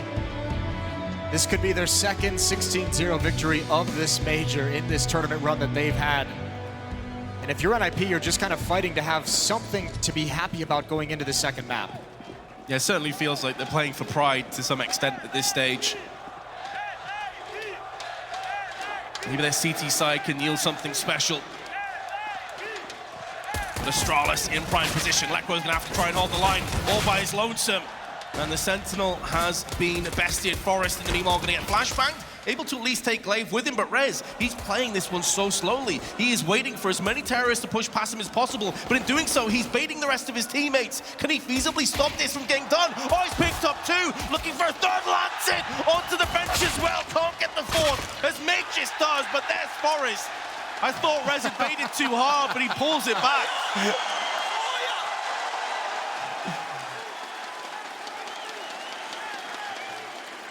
That is all aces from Forest, standing up and cheering, getting the crowd on their feet as well. You're exactly right. That is a very fine line to ride if you're Rez. Device getting such advanced position, and maybe his teammates getting caught unawares, but he recovers nicely with a couple kills. And that's all you can really do, is smile in this kind of a situation. And I think NIP even just called their final timeout to let the crowd and the NIP fans really soak it in. No 16-0, Jason. That is important. One round at a time. In terms of firepower, gonna have a huge advantage. If they're gonna get it done, it has to be brick by brick. Yeah, that's the only thing you can really do. That's kind of what you have to focus on. If your NIP is just one round at a time, but they've got 14 more to go. I can't imagine there's been a whole lot of 15-0, 0-15 comebacks. Certainly not at a major against the world's best team. This would be... Yeah, that too. Many plaudits, many achievements all in one, if they could do it. But as you say, Astralis have such a huge advantage. It's great to see them smiling still. Maybe not for much longer. Here we go. Device with the one deagle. Astralis with such a massive lead, playing the economy in a conservative fashion, not investing into anything.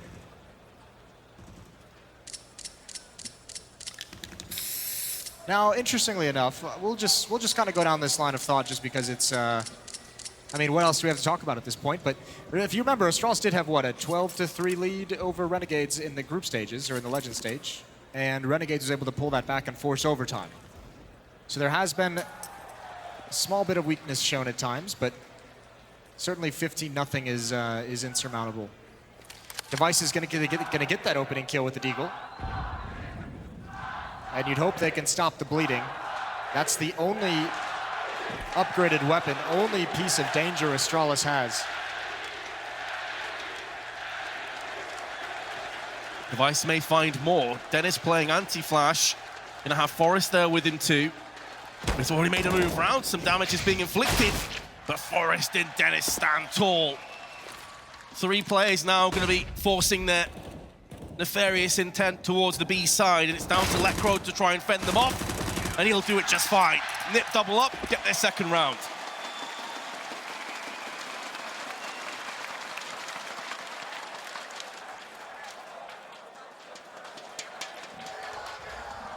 Well, here we go. AK is coming out for the Astralis side on this attack. Can NIP continue this any longer? You do have to say, in this scenario, I mean, guys like Dennis, Force, and Get Right, there's not a whole lot of players more experienced than them. So, I mean, if you're going to want anyone next to you when you go between maps to discuss this loss, you'll want those guys who can bring a positive energy.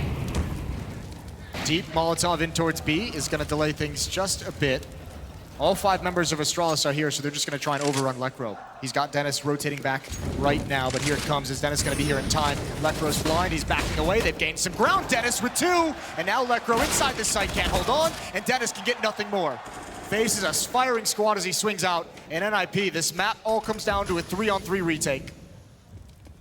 Some smokes have also been deployed, so Forrest can't even afford to push out. Waiting for his teammates to get in position. Get right, positioned on catwalk. Meanwhile, rotation gonna be found from Glaive, who's a step ahead of Rez. He's read the script and throws him in the bin. Forrest with it all to do, 1-on-2. If he can't pull it off, we're going to round... Oh, it's not gonna happen. I was getting ahead of myself. Astralis gonna take down a 16-2 map victory. Yeah, that is a dominant performance and a statement from Astralis. Maybe displeased at how other teams have stepped up and started to win.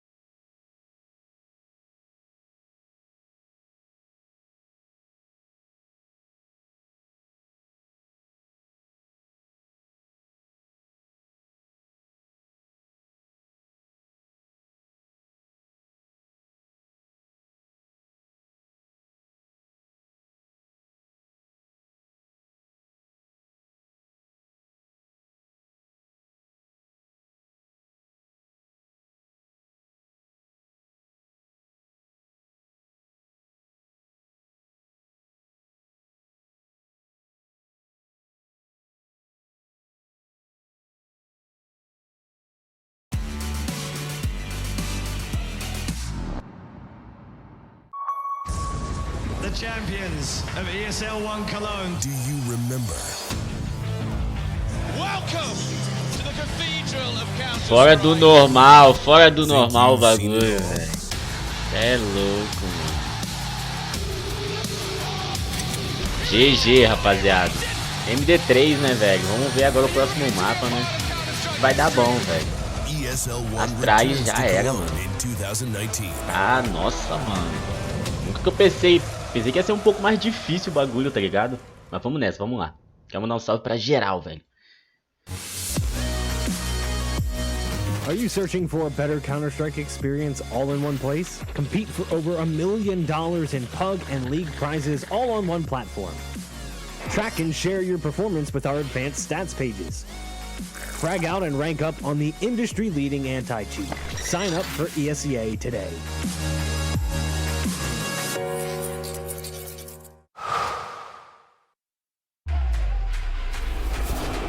Think he can't clutch through a smoke while recording in full resolution and streaming the play to the world?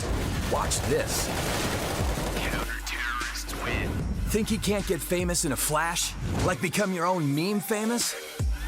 Watch this. Think he's been there, done that? With Intel Core i7, he's just getting started. Game, record, stream without compromise on Intel Core i7.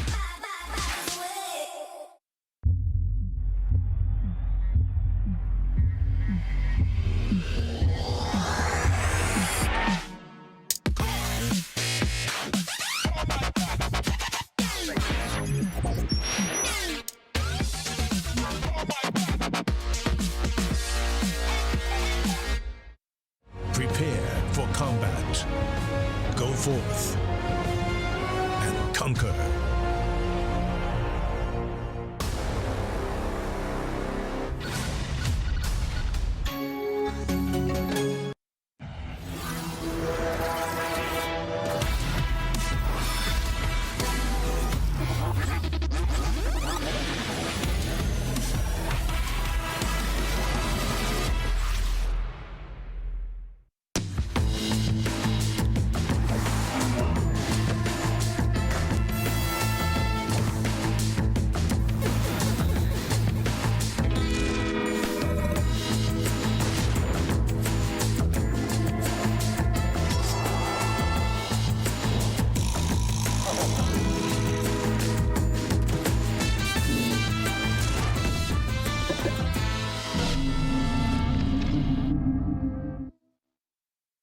I've been there since the beginning.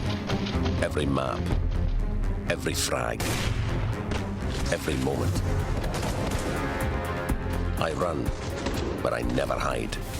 With knowledge comes power, and power is to be wielded wisely. Which is why, as the expert, I bet with Betway. If you know CSGO, then you'll know the best way to bet on esports is with Betway, for the love of the game.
Intel Extreme Masters is brought to you in part by Intel, Vodafone, Acer Predator, Mountain Dew Amp Game Fuel, HyperX, Bedway, and Pay Safeguard.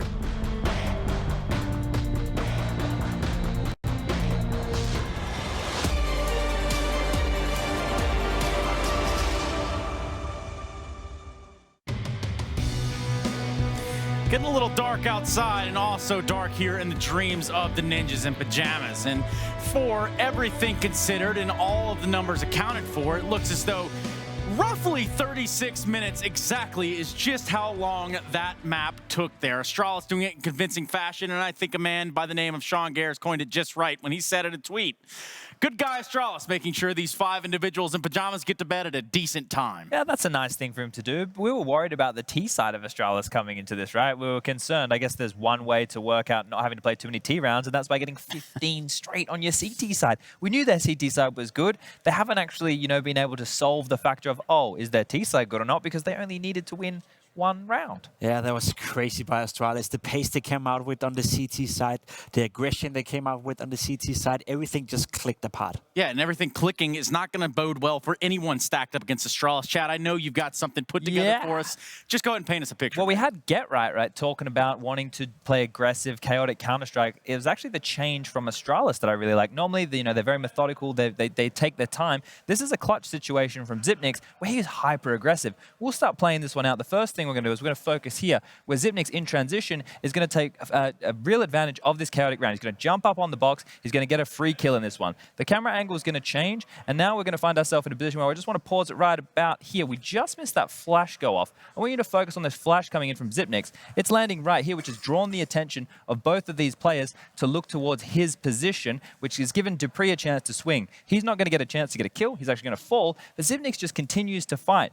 Forrest is low when he goes to plant the bomb, and you can look at the time here. The bomb gets dropped, there's only 20 seconds left on the clock, and he can find himself in a 1v1. We actually can push in, take the fight, forces the last player alive around the box, and this is a perfect duel for a CT. I love this pace coming out from Astralis. Fantastic stuff. I mean, it's one of the things that makes not only Xyp9x but Astralis so dimensional in the way they play. Xyp9x is known to be this very how to say it, laid-back player. He waits for the occasion, waits for the right moment to strike, and this time around he's just, as you said, hyper-aggressive, in your face, going for the duels. That is a guy with a lot of confidence playing Counter-Strike right there. So he's not the first guy at the party, but he's definitely bringing the party, is what you're saying. Sure. Well, he's having a party in this one. I got some fun stats, Trace. I don't know if you want to hear about this, but in the entirety of that game, NIP had a total of 36 frags. Magic's Boy and Xyp9x combined had 42. Right? That's getting blown out of the water. Also, in the first 8 rounds of the game, it was split 4 for 4 in terms of opening duels. The game ended 13-5 in opening duels in favor of Astralis. So the game started close, but after that, they just got blown out of the water. Completely blown out of the water. They weren't able to do anything against the aggression coming out from Astralis, the individual level as well. They tried to force their way into the B-bomb side time and time again, but as you saw, Dupree closed it down, Xyp9x closed it down, and no matter what NIP tried, they just hit a brick wall. Yeah, and that wall being Astralis is not looking to let up anytime soon, but if you guys want some numbers, I got some more for you right here. You want to talk about breaking records. Yes, 3 kills on LAN is nothing exactly to, riot about in the streets, or even 3 kills online. But with those 3 kills by Get Right, he has, in fact, passed Pasha Biceps in terms of kills online and on LAN overall. That's all he needed, was those 3. He's one ahead right now. Well, I don't know how many more kills he's going to get on the next map, because that was the choice, right? That was the choice of NIP. That was the one weakness that we could see for Astralis, and they didn't even falter at all. At all. There was no cushion there. There was nowhere for NIP to rest their head throughout the duration of what that domination was on Mirage. We actually had the opportunity to hear from them directly via Frankie, of course. Let's see what they got. Glaive, an absolutely barnstorming start with your first map, Mirage. Did you have a point to prove after you let that one slip away to Renegades in your last match? Actually, we really wanted to win that game because we know that we could play a better Mirage than we did against Renegades, even though, once again, we only showed our CT side, so next time, hopefully, we can show the T side. Are you a little bit annoyed, though, that NIP managed to pull a few rounds back? No, I'm not annoyed, but I think we should have checked that car position in the pistol round, but still, it's just what happens, right, in the heat of the moment, and yeah, but I'm happy that we won with such a huge lead. No excuses, Glaive, no excuses. Now we're going into Duster, it's your map pick. What are we going to see? So yeah, we prepared to play Nuke against NIP because usually they play Nuke against us, and they have permaban as Dust 2. So we expected to play Nuke, so we didn't do much of a game plan against them specifically, but we still have a really good Dust 2. So I hope we'll just play our own game. And if you don't, then you've got an excuse ready and waiting. Dust 2, it's not really what we usually play. Glaive, I can't wait to see you boys back out there because we need to head back to the desk. I think they've got a few things to discuss. We do, Frankie. We absolutely do. Quite a few things to discuss, and one of those will be just the elation off of finding one round in that matchup for the Ninjas in Pajamas. Now looking ahead into the next map, guys, they've got to just wipe the slate. We talked about all the holes, right, though, Jacob, in the map pool, and it's Dust 2. It's a map they haven't played since October. A map they haven't played since October, right? NIP is definitely not putting themselves in a good situation. That said, though, if we have to find something to dig into, last time Astralis did lose a map, it was Dust 2 against Liquid at that iBuy Power tournament. Sure. So, yeah, I guess. So you're saying there's a chance? I'm saying there's a chance. That tournament was more of a circus than a tournament. Sure. Yeah, it was. And I'm trying to be positive. I'm really trying. I think the history books will reflect the circus affair, but also that Astralis can be beaten outside of that tournament. But this is the big stage where you want to do it on. In fact, I think we have something that we can kind of look into when it comes down to Dust 2 in regards of what Astralis is all about, Chad. Yeah, I had something on Telstra. I don't know if we have time to pull it up right here. We got a minute and 43 seconds according to that clock. Can I do it? Let's do it. All right. So one of the things Astralis does really well on their CT side when they've established their economy is they can get Dupree as a secondary AWP over towards the B bomb site and have 4 players over towards A that you can see right here really getting the dominance on long. We know that long is a pivot point, and Astralis are really good at throwing this into their gameplay. So look out for this, 4 players stacking over towards long, shutting down any aggression coming out of these doors and forcing the Ts to have a different plan of attack. Now, that plan of attack is going to have to come into the first half. I do believe that it's going to be the Ninjas of Pajamas starting on CT. Yikes. Which, how does that bode for us, Jacob? I mean, at what point do you say to yourself, you're in a quarterfinal at a major, at what point do you tell yourself that we just have to play completely loose? We're facing the best team in the world. We're facing an Astralis that seems unbeatable. Why don't we just try to play a game of puck and see where that leads us? I would do that if I were NIP. I would literally just throw everything they've done, all the preparation they've done, out of the window, see if they can somehow surprise Astralis, see if they can somehow catch them off guard. Because as it is right now, Astralis is simply too good to be played against. I mean, they're being outclassed, Chad. That's really the easiest way to put it. Yeah, it's a whole new map, though. We know that these guys have the pedigree to just kind of water off the duck's back type of vibe, but it does seem difficult because we don't know what to expect from NIP right here. We don't know what actually cards they have in their back pocket to pull out. So in terms of the playstyle from them, I can't really give you an idea. We have already spoken about the fact that they have 4 different players who pick up the AWP, and with that in mind, Trace, it's a very AWP-heavy map, so who's going to have it? Yeah, I think we do have a recipe for a perfect storm right here, but we all cannot dismiss what we just witnessed on the first map of this series.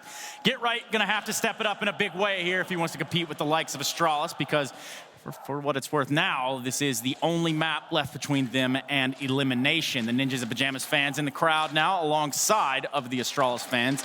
This whole entire bout comes down to what they can do in this map, fellas. Yeah, this might be the last chance NIP fans have to get loud, so you might want to blow the roof off this one with this last chance, because I feel that Astralis are just on point. I feel like they have something to prove right here with what we just saw on Mirage. I don't think they're going to slow down on Dust 2 at all. We said it before, and we're going to say it again. Res, Dennis, those 2 players needs to step up right here, right now. If they want to have any chance whatsoever at taking this fight against Astralis, you need your best players to play and perform on the stage. And on the first map, Mirage, yeah, it was a team performance from Astralis. We didn't really get to see anything apart from Res having that 1 pistol round.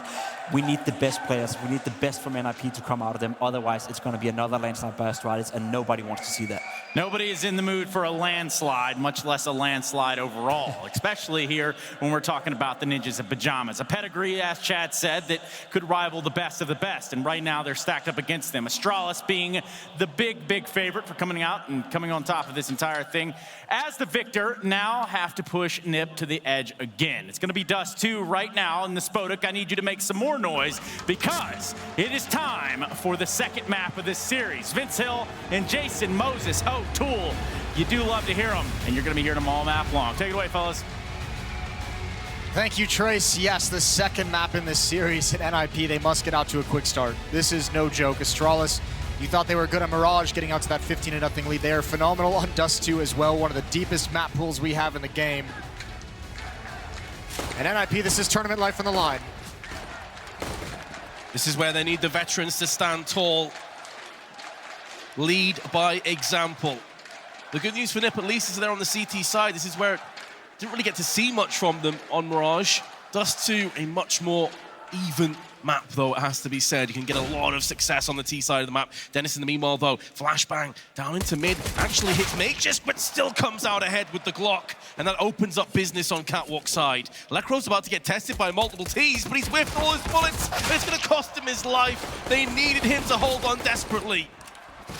So many awkward fights for NIP, so many individual awkward fights. First Dennis on Catwalk, Lekro at long with 3 players jumping wildly, difficult targets to hit, and it just snowballed out of control. Everyone from NIP caught out in the open against multiple Astralis members. Rez gonna try and use the planter. He knows where one is, not peeking. Wanted to try and even out the odds a little bit, but now he's stuck in the corner. An excellent pistol in the first map. Only shining light, but there's too many angles, too many bullets whizzing past his head, and finally one of them will connect. And the Danish demolition crew continue their winning ways. It's another pistol round. Another pistol in their favor, another victorious start to a second map. They're gonna buy up, perhaps expecting investment from NIP, who is actually not gonna mount any resistance in this round. Just USPs, unarmored opponents. Lekro's gonna be tagged. Small Catwalk stack with 2 players. Get Right and Dennis gonna be there, but again, just USP, so even if you get the jump on somebody, no guarantee that weapon is gonna be able to finish off the kills. And a slight opportunity missed and now taken away from them. Magisk and Dupree, 2 quick kills. Lekro getting the dink, but again, the USPs, so it doesn't do much. Not a lot of stopping power on those USPs. No, like mosquitoes to a windshield. Not too much gonna happen. And only have 2 of them left. The standard issue pistol in play for Forest and Dennis are stacking together at the very least, looking if they can maybe take one of these stray Danes away. But the flashbang gonna be preceding Device's push. Isn't gonna lose any health at all as he bests Dennis, and the same result for Forest 2, Astralis to a 2-0 lead.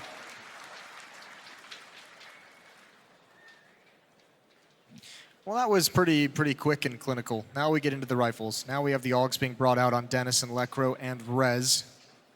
M4 on Forest.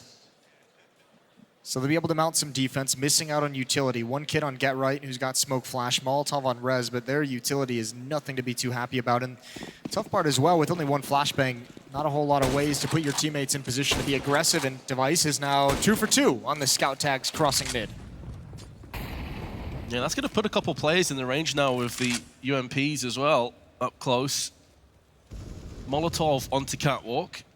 Just trying to buy up a little bit of time to maneuver through the tunnels. Another one on mid. They're not pushing behind this though, Astralis.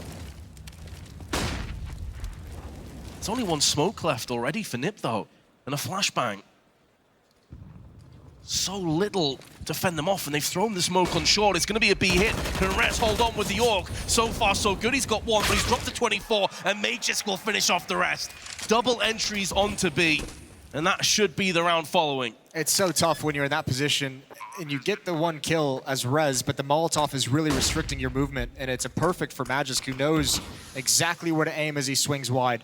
Astralis, patient enough, as you mentioned, to just run the utility, the counter utility low, and NIP have nothing to break that hit up. It had to have been brute force. And Magisk gonna continue his tear from that first map. Saves coming out from these last 3 NIP members. They can still buy up around this, maybe a half investment from Rez and Dennis. They won't be able to have rifles, but that is, you know, assuming that these rifles stay in the hands of Nip to the end of this round. Get Right even gonna get a more passive angle. And Astralis not too dedicated to the hunt. They were hoping they'd find someone in T-spawn. Glaive is gonna be pushing around it. Get Right, no reason to take that fight. You can see he's just getting deeper and deeper into cover. So they do bring 3 rifles forward. Oh, he was dinked pretty quickly. There we go, a follow-up. And Magisk with 2 kills pretty much seals the round. That B bomb site is so difficult to retake, especially as NIP just didn't have the nades to do it in that round. Yeah, and just the 1 kit as well, and a bit of low health. Understand why they pulled the plug. They are going to get some weapons behind the saved guns, but it's going to be a scout, and Lekro's already been found. Dennis at least going to get a kill back with a Molotov. They had to have that evening kill.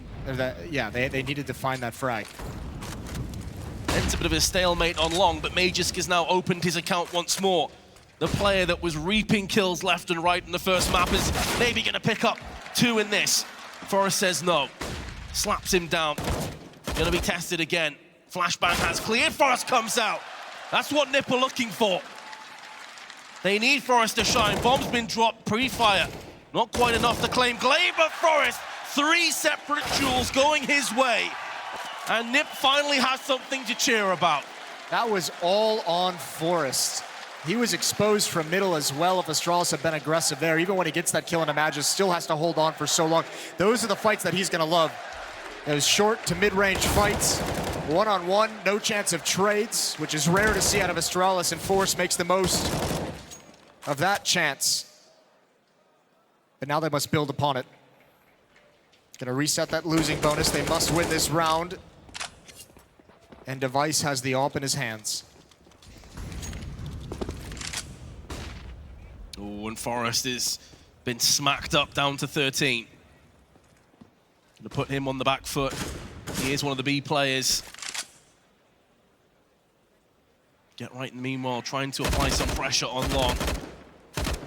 And he's the only one there. Dennis and Lekro are both playing catwalk, and Lekro's pretty aggressive. He's actually, with a little bit of pressure from Astralis by nades, he's just gonna drop back, but he needs to stay at the safe bomb site. Dennis is gonna need help because Gatright, he's sliding back, but that really weakens his ability to hold Long. If Zipmix is aggressive at all and is able to get out, he has a great angle. Now they retake Long. Now Astralis, with all that pressure on towards Cat, could fall into a mid-B split. There's so many options available to them now. And utility again running low. Lekro's got a Molotov, and that might be exactly what they need to stop a catwalk hit if it comes in. Has been used, but there's still 50 seconds. That Molotov's not going to last long. Astralis still have plenty of grenades. 3 Molotovs, 4 Molotovs, pardon me, and smokes behind it.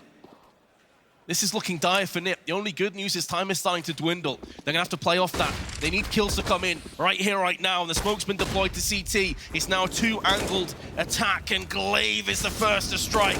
It's going to be going all the way of the Danes. Gatright can maybe hold the line. All by his lonesome. Does get the first, looking for a second. Picks that up too. Is still alive for a few more moments. Has he stalled long enough for the rest of Nip to get close? I don't think they're going to go for this. Forrest only has 13 health, and Rez with no grenades. A valiant attempt by Gatright, but I don't think it's going to yield the round. No, it's not. Mostly because Force just doesn't have the HP to even come and try and fight for this. They have to back away. That's a beautiful hit from Astralis. That smoke on the long corner as well. Even though Gatright's rotating back, he doesn't have an angle to assist his teammates and to cover them. Astralis able to get in with ease. Opening 2 kills. If Gatright had gotten that 3rd frag, he does dink Magisk. That might have been the one needed to prompt Rez and Force to go for it, just not enough. A 4th round now for the offense.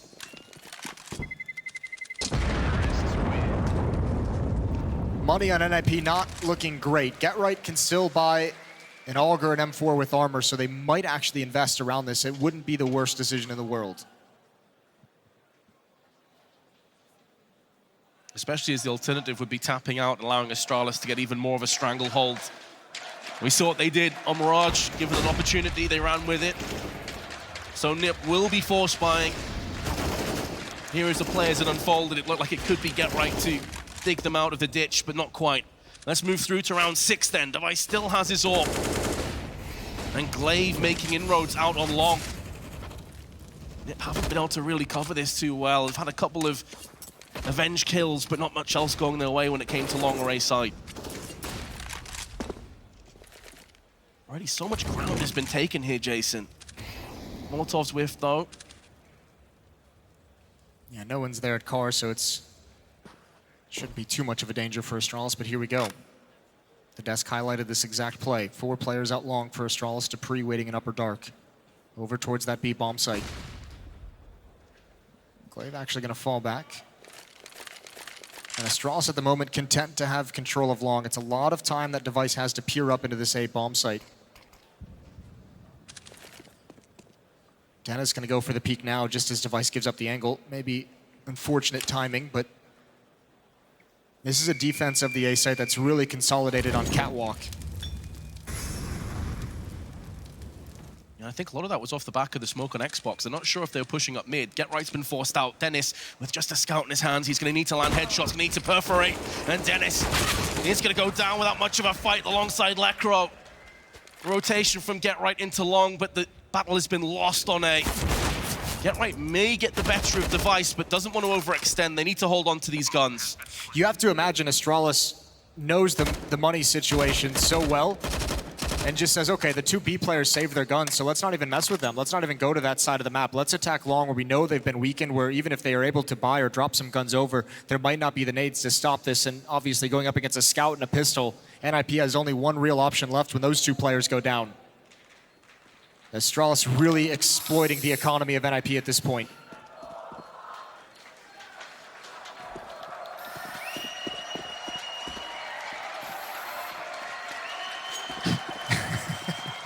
Having a bit of fun in their downtime, allowing Nip to survive. One of the few teams who is allowed to kind of sit back and have a little bit of fun in their quarterfinal matchup.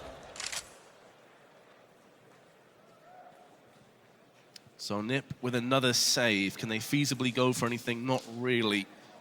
I mean, they could drop a couple of guns again, but they've never really had a strong hold of their economy on this half.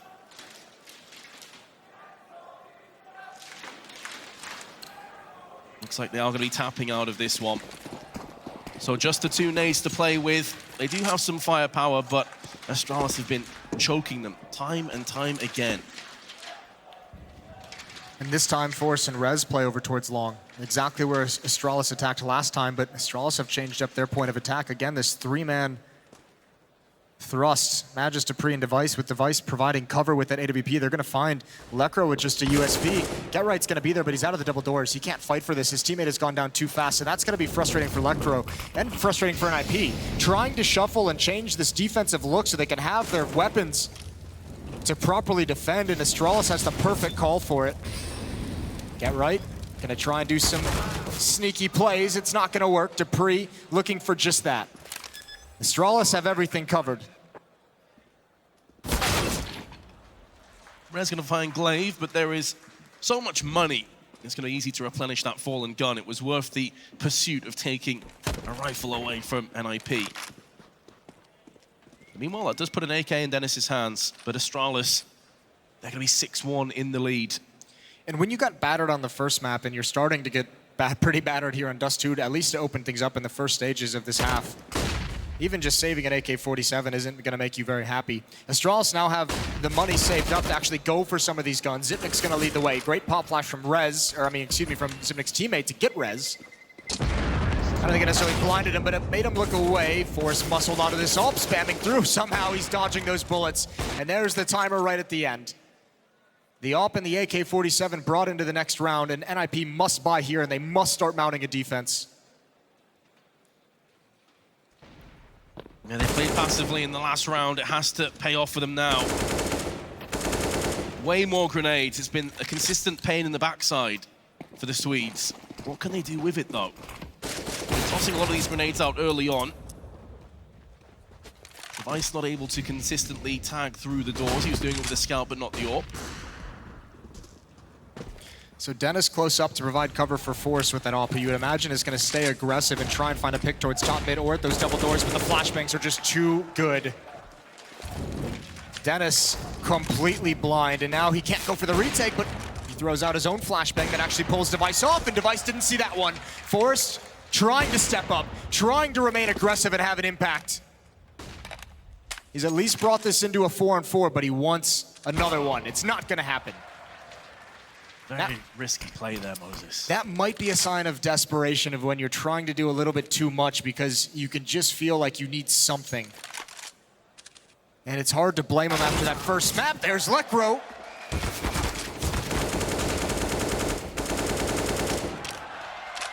Oh dear.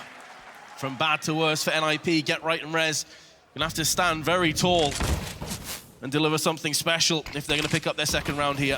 Magus to the B bomb site. He's going to get a free kill onto Rez. He's snuck in that whole time. It's just Get Right. 13 HP, which you don't like to see, but he's got the bomb down. And he's doing what he believes will be the last thing they expect. Get aggressive through those mid doors, but there's so much time for Astralis to work with. And Zipnik's had him dead to rights. If he just comes around this corner, Get Right's going to be looking towards the left side of mid, finds him, frags him.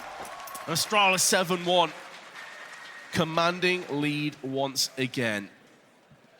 And that was the round that we were putting a lot of emphasis on because NiP finally get themselves a solid buy, and it's just the same result. There's a bomb on that chicken. Who was it yesterday that kept wrecking? Oh, it was Nitro, wasn't it? Just kept knifing all the chickens. Yes, he was. And they lost, so there's a little bit of chicken karma in there for you? Yeah. Well, now all the advantages for Astralis. A nade stack in the long cave, and Device is going to find Get Right just as the smoke and shrapnel fades.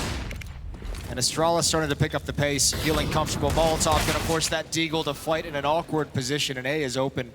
One more player at long, 2 players rotating away from B, but Astralis, no matter where they've gone, no matter what it's been up against, they've pretty much gotten everything they wanted. That Crow's going to be able to get 2, though, from the side of long. Neither of Astralis were checking that out. Now is not the time to take your foot off the gas. But Lekro going to meet Zipnix, who's always focused, always concentrating. Rez with his Desert Eagles going to try and pick up the slack. Same fate. Well, here we go. Another buy for NIP. They didn't invest a whole lot just so they could have the benefit of the losing bonus so they can get this double op setup. Lekro and Forest. And this feels like their last chance. This switch up into this defense, this is so important if NIP want to make a comeback. Katowice, does anyone still believe in NiP magic? Well, Forrest certainly does. He's opened up the round and lands onto Glaive.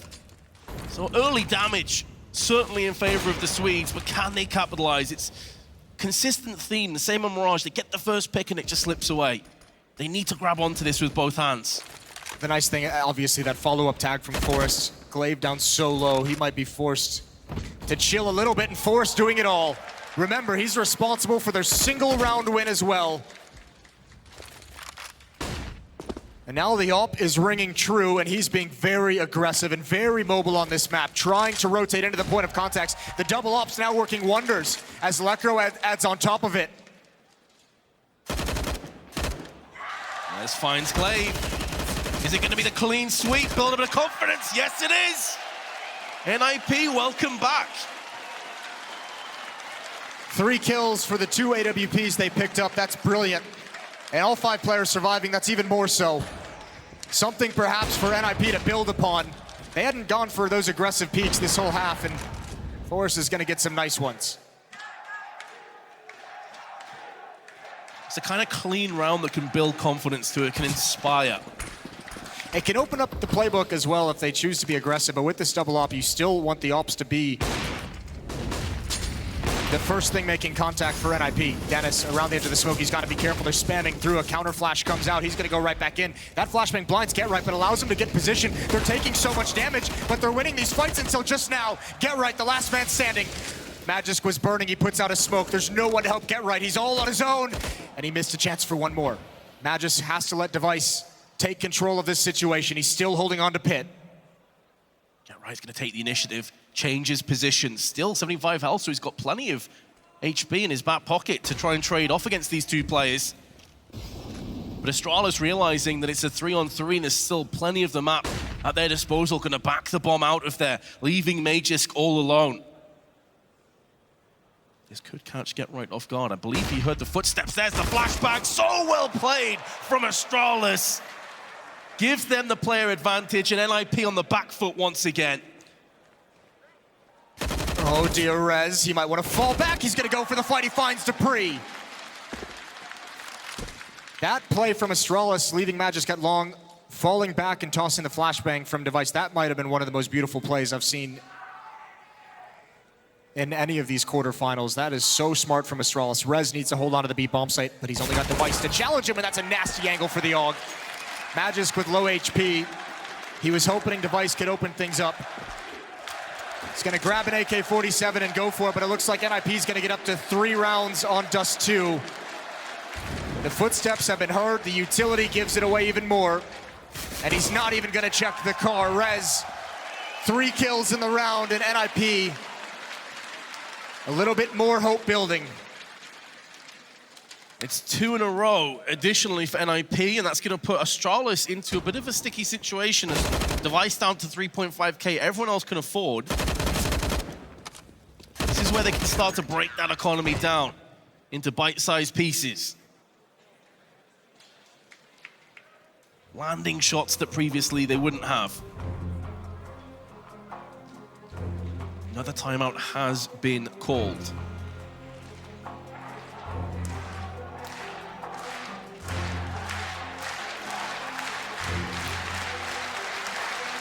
This timeout for Astralis, I don't think they're necessarily feeling nervous in any way, but this is the last buy, or they're getting pretty much down to that last investment area.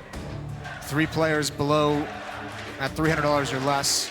Some players missing nades, so they just want to make sure they go over it, see if they can win one to continue buying. I don't think they've had to save in this series yet. Wasn't far off there, Dupree. It would have been a brutal start to the round. I believe it was Forrest that was peaking with his AWP. Flashbang, neutralizing Get Right's vision. Didn't see Glaive hop across. I think Glaive saw him, though. He did, absolutely. Hence the Molotov. But the head now going to be sticking over the top. Get Right's going to counteract with a molly of his own. Also the smoke behind, but could stick around. Try and play some mind games. Decides better of it. Yeah, he doesn't want to mess with that fight. A lot of pressure applied to Get Right in an awkward scenario, and he knew he just didn't have the advantage. Preserves the 5 versus 5. These ops, though, Rez in the back of B. Lekro with 1, now going to watch Catwalk as Get Right shifts towards long, but the battle at the moment is all in mid. Flashbang's being used just to give the Alpers the advantage, and it looked like Forrest had it. Missed shot, he's going to get legged in return. He's forced down low. Someone from NIP is probably going to have to get to this A bomb site. All 5 players for Astralis on Catwalk. This could be a nasty hit, and Lekro has just the AWP, and he's in Goose. This is one prong from Astralis, though. They're all going to be barreling out of Catwalk together. Nobody up on long, but now the smoke's starting to deploy. This is ruining the vision of Get Right. He can't see anything. It's all down to Forrest in this smoke, and oh, the timing. He is going to get one, but traded out instantly. Lekros missed his chance. Now going to be swarmed by terrorists, a tsunami of them crashing against the A site. And it's too much for NIP to contend with. Their winning streak may come to an end right here, right now. That's so tough. The player rotating in towards A has an AWP, puts both ops on the defense against all those smokes and flashbangs. Rez trying to open up a window to go for this, but Glaive trying to take off his feet in return. Good kill from Dennis. Glaive is low. This is still a possibility. Halfway into the bomb timer. Dennis needs this kill out towards long. He spots it out, but there's the peek from Rail, and Rez with the AWP is going to chime out 1, and Glaive is going to stop him. He's got an off angle inside of the site. Even with low HP, so much confidence against that weapon. You can see the nightmare of the CT side in full effect. They won 2 in a row. Now 3 players, $2,000 or below on NIP. It's brutal.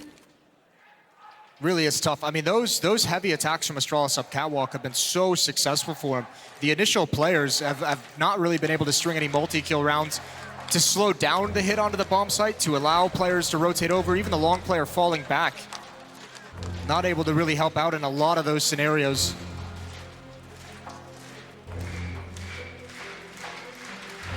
Nine to 3. NIP would love to buy here with this kind of a deficit at this stage, but it's just Lekro with 6,300, Forrest with 4,500. Everyone else is really hurting for cash. And that might prompt them to save 1. Yeah, that would mean they could potentially concede a 10th round, though, on their CT side. So I think that may be coming into some of the decision-making as to why Dennis has picked up an MP9. It's going to be Deagle and a CZ. NIP are going for this. Ooh. All right, a lot rests on this AWP in Lekro's hands. That's over towards long, where they've had to fight against that long pit a number of times. The AWP rang out in mid, trying to get that cross pick, which should make Lekro feel a little bit safe. He's going to go for a peek in towards the crack. He legs Zipnix. Get Right gets the AWP, but if you remember the desk, Get Right has 0 kills with the AWP in this event. The all-time leading fragger in CSGO.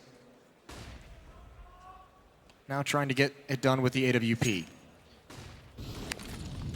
Also isolated over on the A side, so can even drop it to somebody, Dupree. And there's Get Right, speaking of the man with the AWP. Is he going to be able to make it sing for his team? He's going to need to if they're going to pull back in this. Oh, the flashbang. The timing could not have been worse, but somehow Get Right actually escapes with his life. He wants the fight. Device showing a shoulder, waiting for that flashbang, luring Get Right to stick around for the fight, but meanwhile the A bomb site is open. NIP can't go for this. They have to stay away. Astralis should be able to get up towards 10, but Get Right, the big thing is save that AWP. Do not let that fall into enemy hands. He wants to challenge at least a little bit, but if he's not careful, he's going to get stuck here. Yeah, it's the kind of position up close that one flashbang will absolutely destroy him if they want to chase. Back away. Looks like he may be able to hold on to it, but again, that's really a small part of this round. The fact of the matter is that Astralis on the T half going to move to 10 rounds already.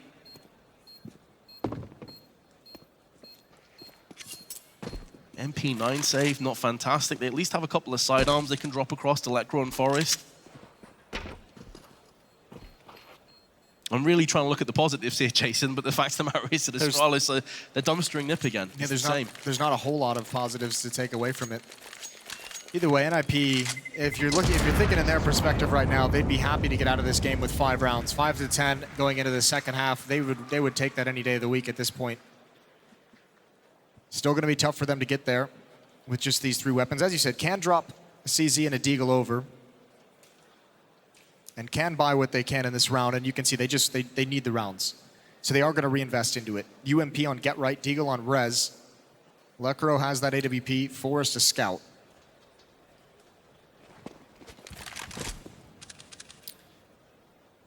And you can kind of understand why they put some confidence in it when you think the 2 rounds they were able to string together that looked the best for NIP was due to those AWPs, and there goes the Scout. Dennis half blind, Device gonna jump up, and he's lucky to get away. He saw the danger before it really applied pressure, but mid is open now. Rez alone at this B bomb site. Dupree is walking his way out, and Astralis don't have to make a single move. Rez is aware of the possibility. He's looking for it, but the timing's not with him. Staying close to the smoke, he's dropped from behind. He knew that was coming in the whole way, but he also knew he was going to get no help from his teammates. A masterclass by Astralis, and they lock this NIP defense out of any resistance. Get Right could be able to save a secondary AWP. That would give them a bunch of firepower in the last round if he can hold on to it. Does connect onto Glaive, but he's still got 36 health and finished off by Dennis. Get Right close. Gonna use it onto Dupree. They can go for this all of a sudden. That opened everything up. And I think Get Right's just going to do it with or without his teammates. Lekro far away, still in pit. He's saving his AWP. But Get Right wants to at least test it. Dennis is in mid. I think they called it off. Astralis may be overextended, but they caught themselves before it got too out of hand. Unfortunately, Lekro, the play that was saving, is the one play with the kit. So if they wanted to go in for that, it would have been really rough times. Dennis has spotted a couple of players. Also, there was a kit in front of him. Yeah, that's why I was thinking they just go for it, and I think they probably should have. I think with a 2-on-2, you go for that retake, especially if Dennis could have picked up that kit. But either way, NIP postured for it. Get Right was really keen for it. It was called back at the last moment. So 3-11. Now 2 AWPs in the hands of the Ninjas due to Lekro saving. This is their last chance to get any kind of buffer in that second half.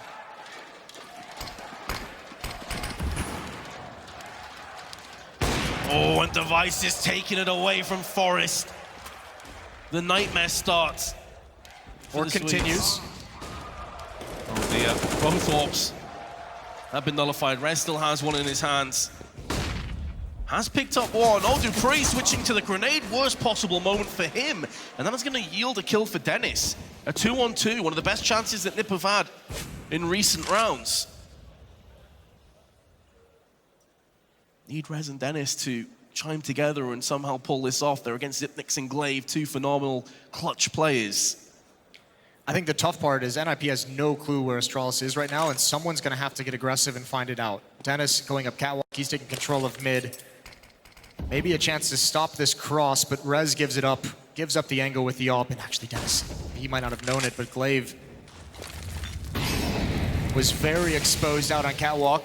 Puts the Molotov out, smokes himself out, which is tough. But the AWP, this is the chance for Rez. Behind the boxes, Zipnix, and there's the peak. It's just Glaive. On the wrong side of the smoke, can't really stop this defuse. If a player gets across there, it's Dennis that's above him on Catwalk with a kit. Looking to find a headshot on the approach. He's playing a risky game here, Glaive, but it seems to be working out for him thus far. Smoke onto the site, let me peek around the corner. The AWP's missed, and now Glaive has to go in. The bomb's being defused. Glaive needs to stop this and isn't able to do so. Nip will get the smoke defused to end the half, but they still trail 11-4. They fight tooth and nail to get that fourth round. It was so difficult, and the smoke gives Dennis the cover he needs. NIP have the smallest of buffers into that second half. No mistakes can be made on their T side. We'll see how they do when we return from the break.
Another deep hole to dig out for NIP facing off against Astralis. 4-11 is the deficit they face against these juggernauts who have just been unflinching all series long, now switching over to the defensive side of Dust 2. And NIP must dig deep and find something if they want to move on to the semifinals. They won't even force a third map here. And that is just so far away. Pressure from Astralis. They posture and show mid-aggression and back away from it as soon as they're spotted.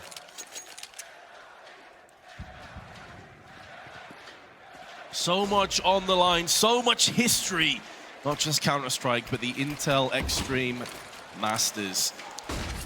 And Nip on the brink of being knocked out of just that. Can Astralis pick up a second pistol? Nip certainly hoping not, as they look to make some moves up on Catwalk, courtesy NIP, they missed a smoke and accidentally smoked themselves off, which could be dangerous. That's not a mistake you want to be making. A stack at this B bomb site, Vince. Glaive's up close. There is a small gap in the smoke, so we can look to try and pounce, but elsewhere, Nip are overrunning the site. They're looking great to hold on, but Glaive is going to come up with one. It was looking good for a second. Rez, long-range fight with USP is never ideal, but he's somehow going to come ahead alongside Dennis. And it's looking great for Nip now, and Dennis has put the final nail in the coffin of the second pistol, and Nip have a lifeline. Some life left in the Swedes. 3 players take the B bomb site while there is a staggered effort to cut off rotations in CT spawn and mid. Well played from NIP, but that was a grueling battle in the B bomb site. Glaive almost turned that. 5-11, an investment still from Astralis. 2 scouts come out, upgraded pistols come out. They want to put the hurt right back on the ninjas in pajamas. Got right, gonna come out towards long. There's a lot of resistance here. There's the HE grenade. He jumps over it, pulls a nade out. That could be deadly. And the MAC-10 is gonna start going to work. Traded immediately. Can Glaive get back? No, the scout picks him off. There was a bunch of damage on the approach for Nip as well, though. Lekro and Dennis feeling the worst of it, but Forrest, he's on the lurk. He's gonna find the remaining CTs. Dupree, though, smacks him through the head with the scout. I believe he heard the AK-47. He wants to go and pick that one up for himself. That's actually a great find. It'll be interesting to see if he decides to save it or go for a little bit more damage, but a 1 versus 3, he just wants to back off. A valuable weapon, and you imagine if they can bring that into the next round, which I think they will, we might see Dupree buying light armor. He's got a smoke and flash as well. But NIP gonna start the second half as you'd like. It's gonna be 6-11 after this as they inch closer. I don't think there was a world in which Forrest thought that Dupree was gonna respond with that immediate headshot. No, I think it clipped the underside of Catwalk as well on the way through. Must have been a hell of a shot, didn't see it from his perspective. Looks like Dupree will be able to hold on to the AK-47 though, so it does give a bit of firepower across to Astralis. But Nip will be picking up their 6th round, only their 8th of this best of 3. Been stacked in favor of the Danes, but this is looking a lot more promising now for Ninjas in Pajamas. Ooh, what a shot that is. That's nasty.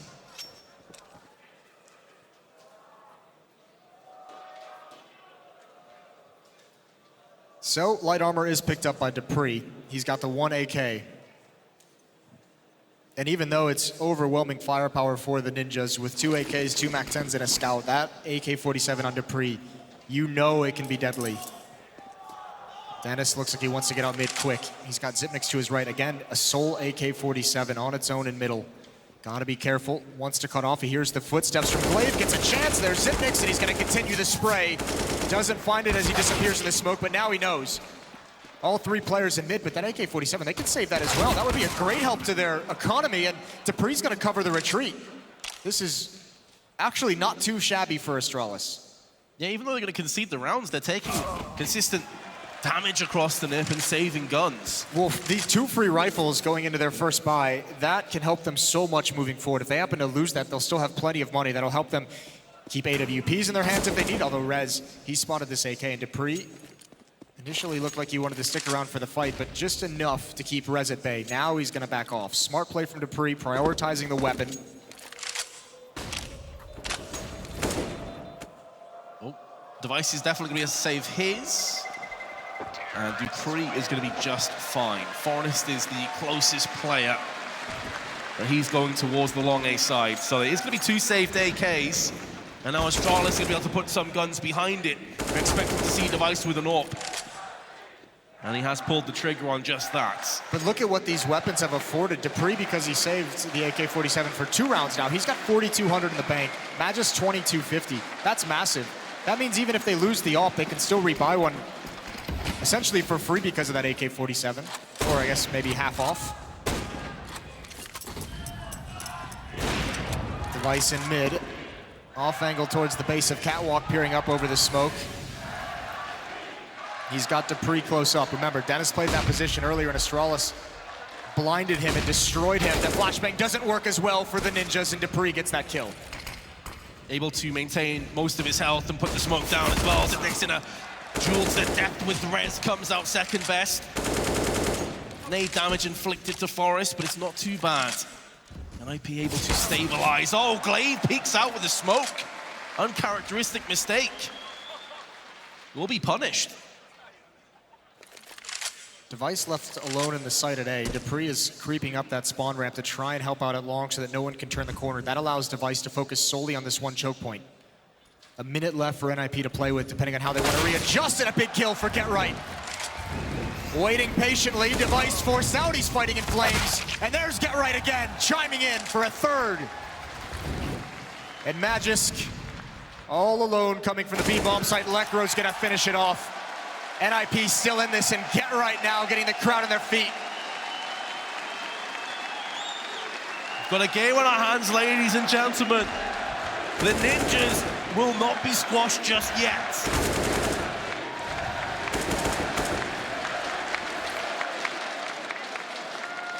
As a result of the money you were discussing before, it's going to be more of a half buy, but they do have a scout in play. So still some danger, still some threat. Nip cannot take this round lightly. And dupreeh will still be able to drop an AWP in the next round if they want to go that route, exchange it to Device. So economics working in the favor of Astralis due to some good decision making. They need to clear out Device. Is Dennis going to do it wide? There's the drop from Get Right. He doesn't look. Dennis has it covered though. Now window, the next point of danger. dupreeh only had time for one shot. Utility going to be used as NIP secures the site. The bomb's got to make its way in. So time for Astralis to try and set up to do some damage here and see if they can play their way into this round. There is one player, Rez, watching in mid, him and Lekro. Pretty much shut down the retake before it begins, and that should be the end of danger. Still 2 armors to save for Astralis. You don't expect them to be using the Scout and Deagle in the next round. Additionally, could be on the hunt for some exit frags, but Nip are going to close the gap 1 round further. This is going to be 5 in a row now for the Swedes. Forest finds dupreeh, so some money going to be burnt, and now Magisk just shy of running into Rez. Going to come down to reaction speed for Rez, spots the head over the wall, and Magisk is going to perforate his and get the AK-47. Not quite able to get the kills. Lekro, so Magisk has done a lot of damage in this round, and will hold on to the AK more than likely, and on to Dennis too. That's going to sting for Nip. They have plenty of money to recover and rebuy those, but yeah, you're exactly right. I think the bigger point to make for Astralis is the fact that now, it's been 5 rounds, as you said, in this first half, or the second half so far, and Astralis has gotten away with saving 3 AK-47s. That's a lot of money that they haven't had to spend on their own weaponry that's going to bolster this, so now you're seeing a double-up setup come into play. You're seeing the AUGs out, so Astralis doing as best they can, even in losing 5 straight. Again, fast mid-pressure, that smoke covering it, but it seems like dupreeh has the idea. And how aggressive do Nip want to be out mid? Maybe not too much early on. They're happy with the control that they gave. dupreeh and Magisk both with eyes on mid. Zipnik's as well on the spawn ramp.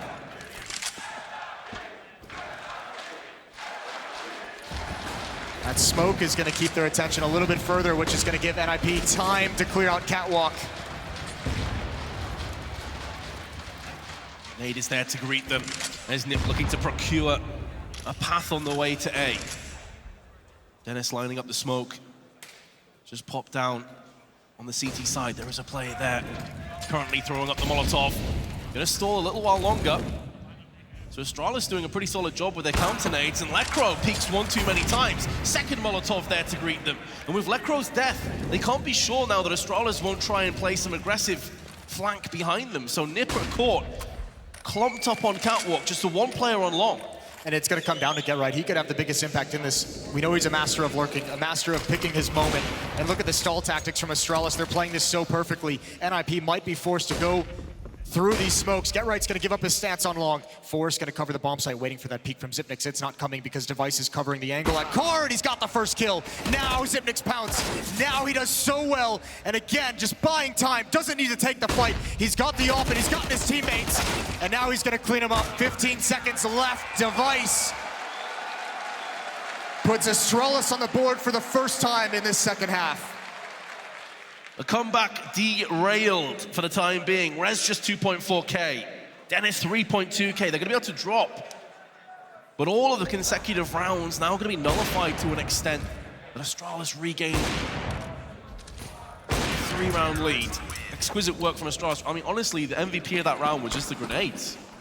They fended them off for so long. There was not enough time to capitalize at the end. They used a lot of nades early on in the round. Fast-paced, Lekro's gonna get out, but one's already made it. The pit, it's Glaive, and he doesn't have time to react. Beautiful shot from Lekro. But you still, with this double up setup, have Device to contend with.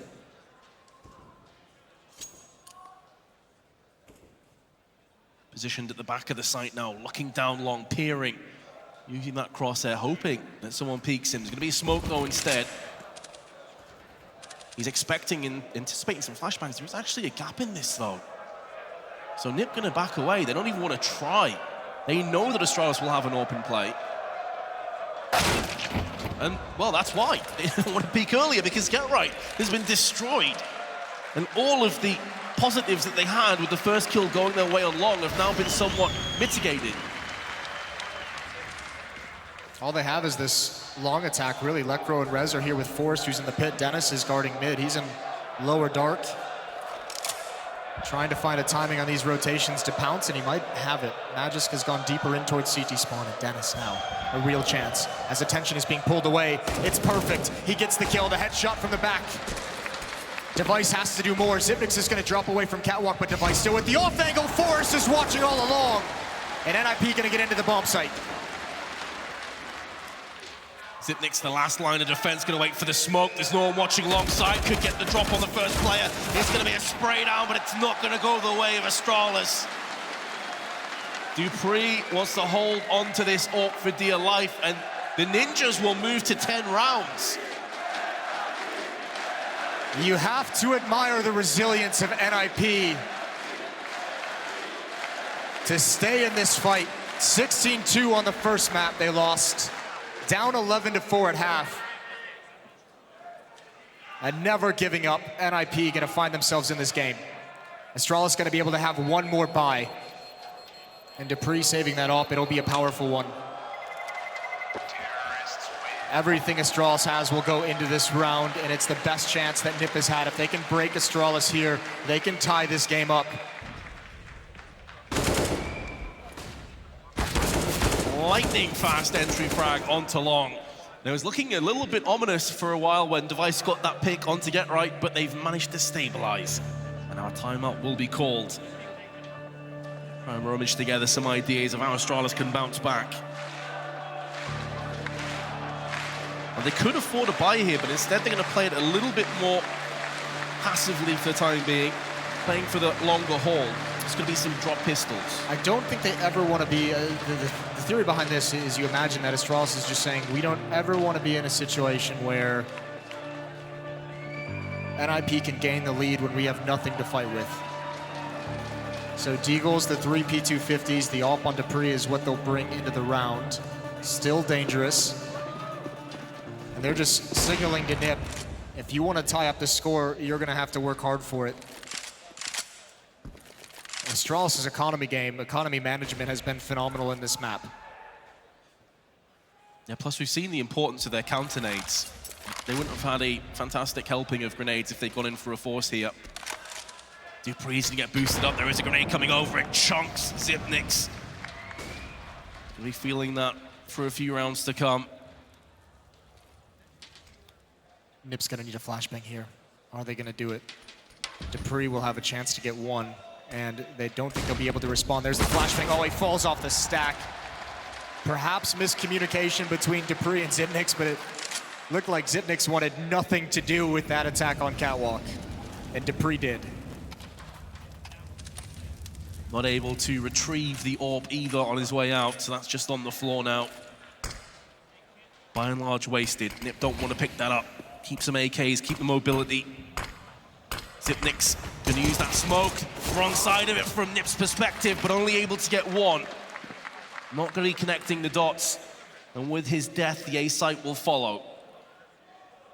Priority 1 for Astralis in this round. They've done such a good job of saving weapons. It has to be either to find Lekro here in mid or find one AK-47 or go salvage that op. And it looks like everyone from Astralis is pushing their respective locations to do just that. Lekro's gonna be a free kill. That's one AK. Get right, immediately takes Device away. Covering this op. Forcing Astralis to reinvest if they want it.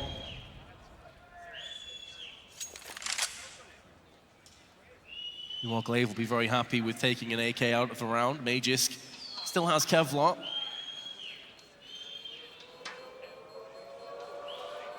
But even with the save, we are now down to just a 1-round deficit. Nip have brought it back from 11-4 half to 12-11 now. Momentum firmly in their favor. But Astralis will have a double op setup.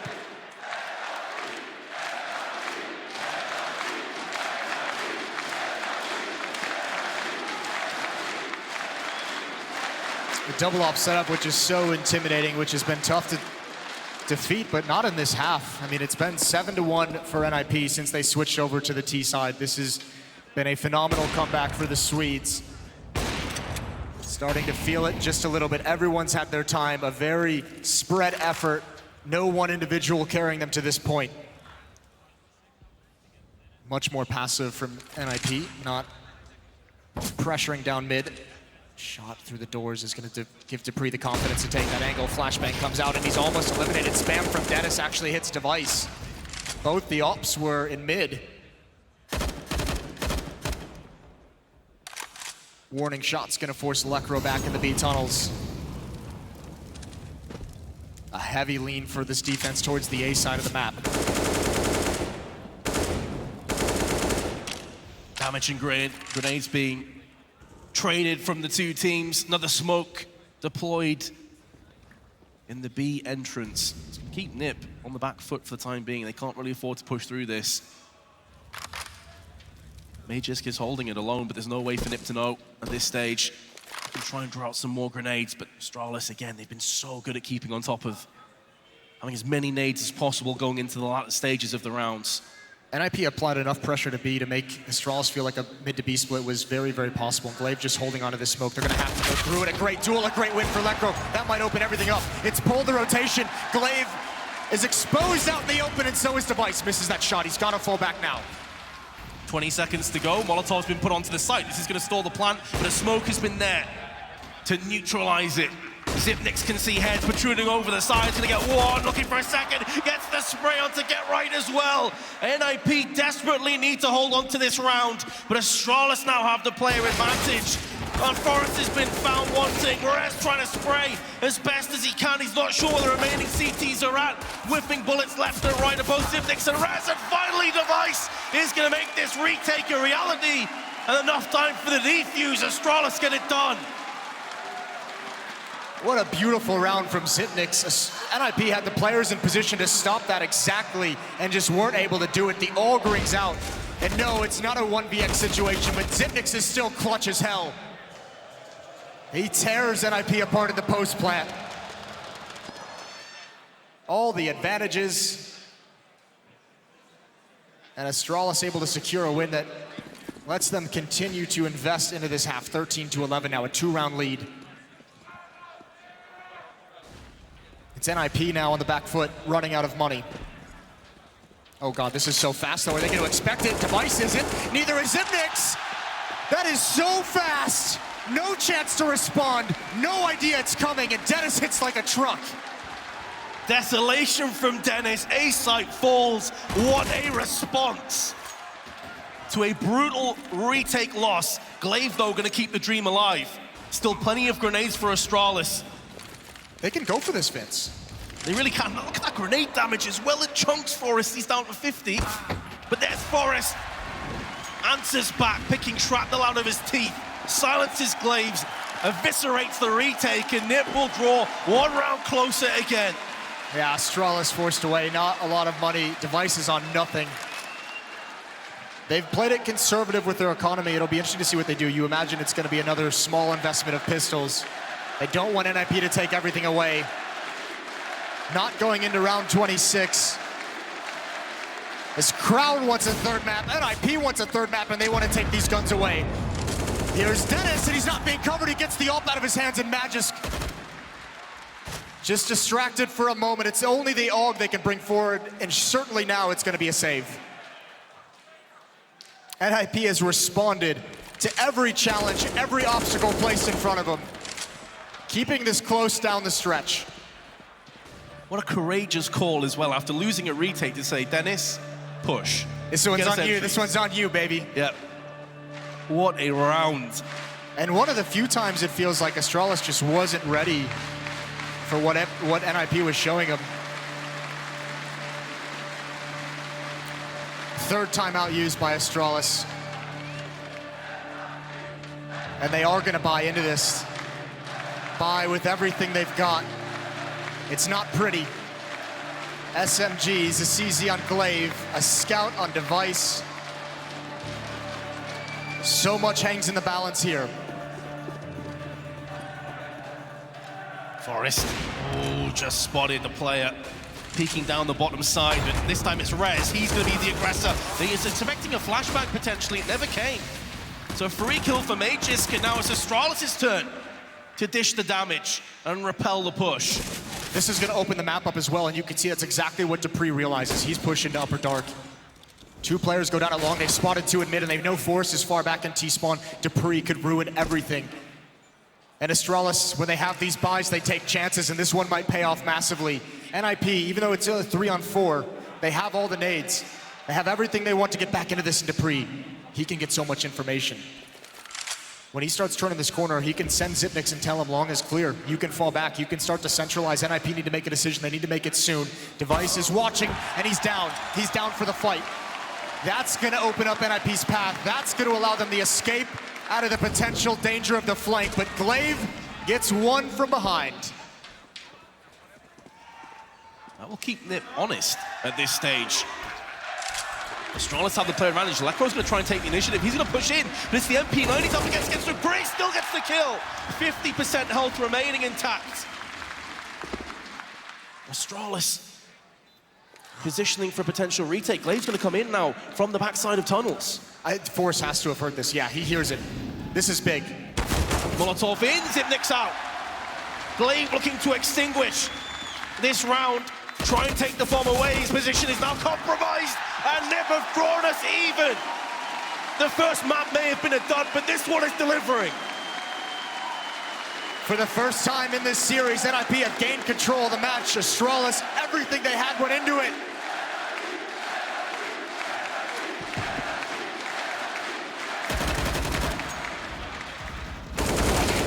That was such a huge moment in the round. Lekro getting the better of dupreeh. It really was, and that might have been, yeah, that's be frustrating if you're dupreeh, flanking from the B bomb side all the way to T-spawn, only to have to turn back around and get dropped. NIP gonna simplify. Three players slowly walking in towards the B bomb site. Magisk with the deagle. If he peeks at the wrong moment, he could get eliminated. He spots them all. They're gonna move in. Oh, what a shot. Can he do more? Had the chance. Rez found the push towards long, and NIP is piling on now. But again, Astralis has been so good at finding some of these AK-47s and just saving them moving forward. They could use some of that now. They can use anything. Rez gonna back away from the fight, but there's one that's pushed up mid. Now they know where both are, and Rez, precision on his Zipnix. And NIP's gonna take a 14-13 lead.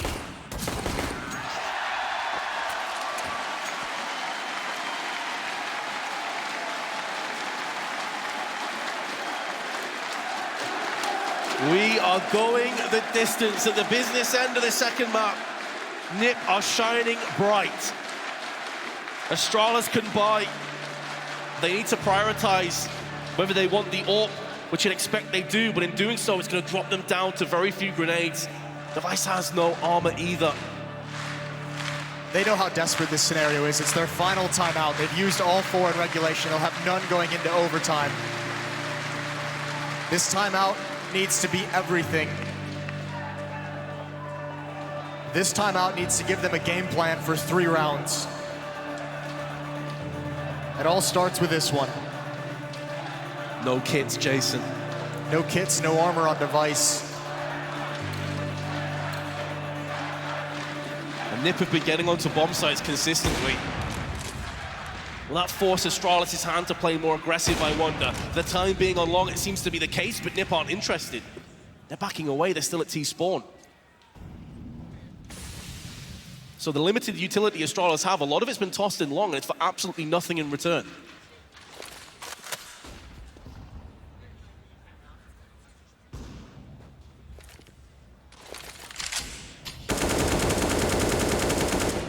Nobody wanted to blink first. So cautious from each team. No more peeking up mid with the ops. No more peeking towards catwalk with the ops. Small slip from Dupree. The nade not making it over. That could have chunked down Nip just a little.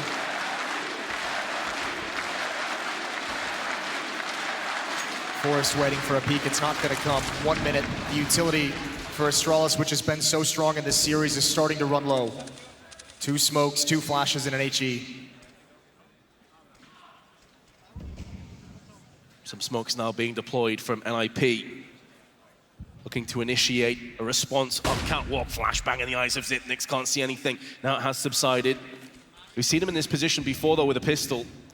And we've seen NIP try and edge their way around that smoke where he had a kill in that round with the pistol. So you could see he was looking for that same thing again. Flashbang in the eyes. 25 seconds and no one has spotted what's coming. Here we go, it's all on Zipnix and Device. Zipnix with the York, Taylor made. It's going to be getting 3 with a spray. Single-handedly stops the push. Has snagged this round away from NIP in such an integral moment. And to make matters worse, it's a clean sweep round. We touched on it, Zipnix knew exactly what was coming and he downloaded NIP. Read the play the whole way and he had the perfect moment. No one able to react in time, and I think Get Right even had smoke as he turns to try and finish that off. 14-14, we're not done yet. Round 29 coming in hot. NIP out of money behind this buy. This might be their last chance to get a third map for us. For themselves, this time more fast pace. Get Right's gonna come out. And the long defenders, they want nothing to do with it. They lost the advantage and Get Right. That's not the weapon to peek long. He goes for a shoulder peek. Making sure the defense backed away appropriately, respected them appropriately. But Device finds Dennis just as he descends into pit. And that's why the respect was shown. They know this man makes long his own. Now Nip gonna have to try and funnel out a masterful play through mid. I've seen this quite a few times where Astralis have a bit of damage to Dupree, forces him out of mid. No longer going to have control over this.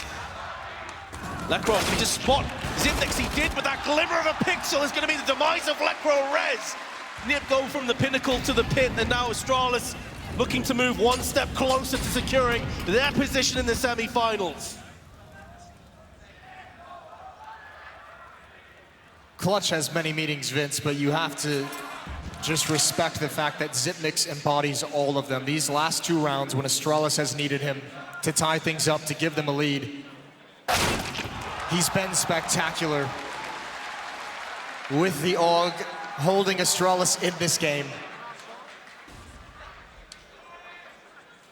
And all of a sudden it's NIP, it's Forrest. I think Astralis have to realize this scenario. 20 seconds left, they're already gonna start the hunt. It's a 5-on-1, throw as many players away. You didn't lose anyone in the previous round. You've got plenty of money. Go take this gun away from Forrest. He's got a battle to hold on to it. I can't imagine a way in which he does. Zipnix goes down, but they know where he is. Everyone now congregating. 4 seconds left in the round. Still some time after that. And I don't know if he spotted the head. There's Glaive Force, finds that as well. Now I think Astralis has to be careful. If they lose a third, it could hurt so much, and Forrest holds on. That was so important, so desperate. It's the best weapon that NIP have in this round.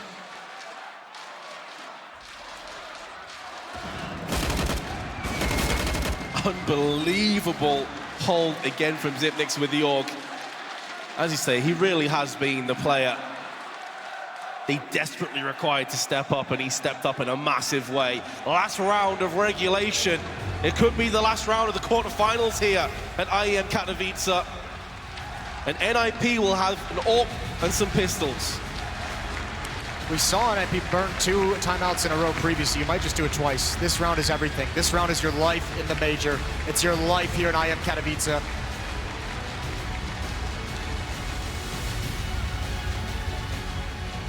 Here we go. Spodek, do you want a third map? They've got an up and Deagles and a P250 to do it. Forrest is their lifeline for the moment.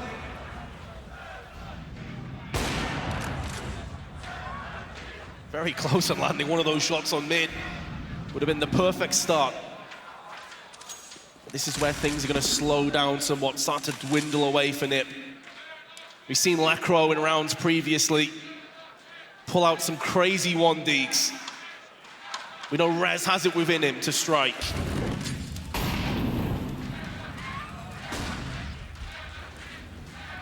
You better believe with leadership like Glaive, they know the buy is going to be very low. Possibly Scouts, Deagle, something that has that one-tap potential. They have no reason to peek. They have no reason to overextend. That's why they're playing so passively.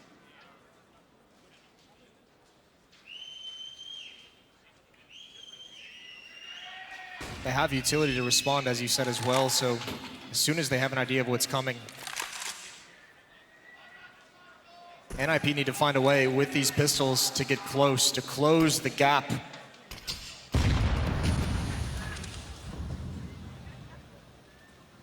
Everyone gonna shuffle in towards upper B. It's Forrest and Lecro in mid.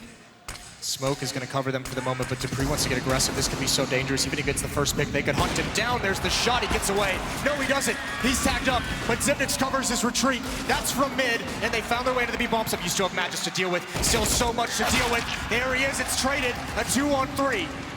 Get right and Rez, weight of the world on their shoulders. Not far off from the dig is Rez, but Zipnix gets the upper hand. And now Get Right's gonna have to wind back the years with the AWP. A gun that you don't label him with, and Zipnix is gonna get it done. Astralis weather the storm, and they move through to the semi-finals. Zipnix gets 7 kills in those last 3 rounds, and he saves the day once again. Steps up in magnificent fashion to close it out for Astralis. They're gonna be facing MIBR in the semi-finals of IEM Katowice in an honorable battle for NIP, even though they fall short. Yeah.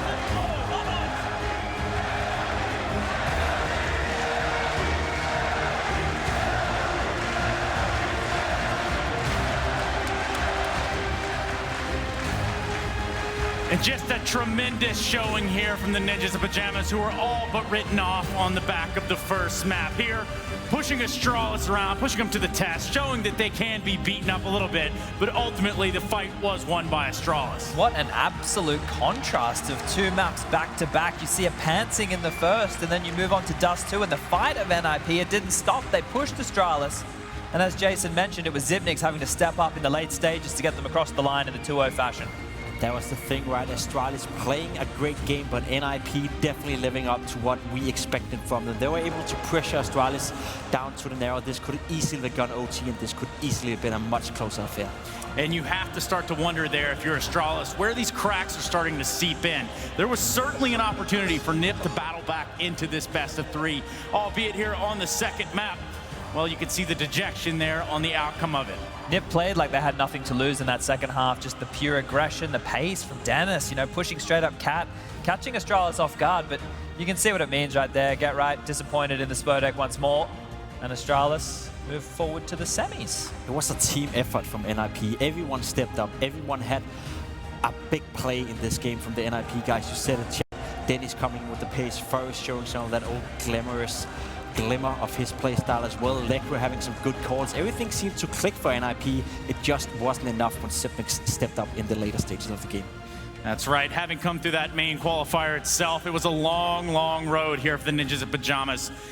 And well, while their road has ended, one road will continue to carry on. That of Astralis. We do have OJ Borges on the stage with an interview. Thank you very much. He's just told me he might be a little bit ill, so I'm standing back just slightly.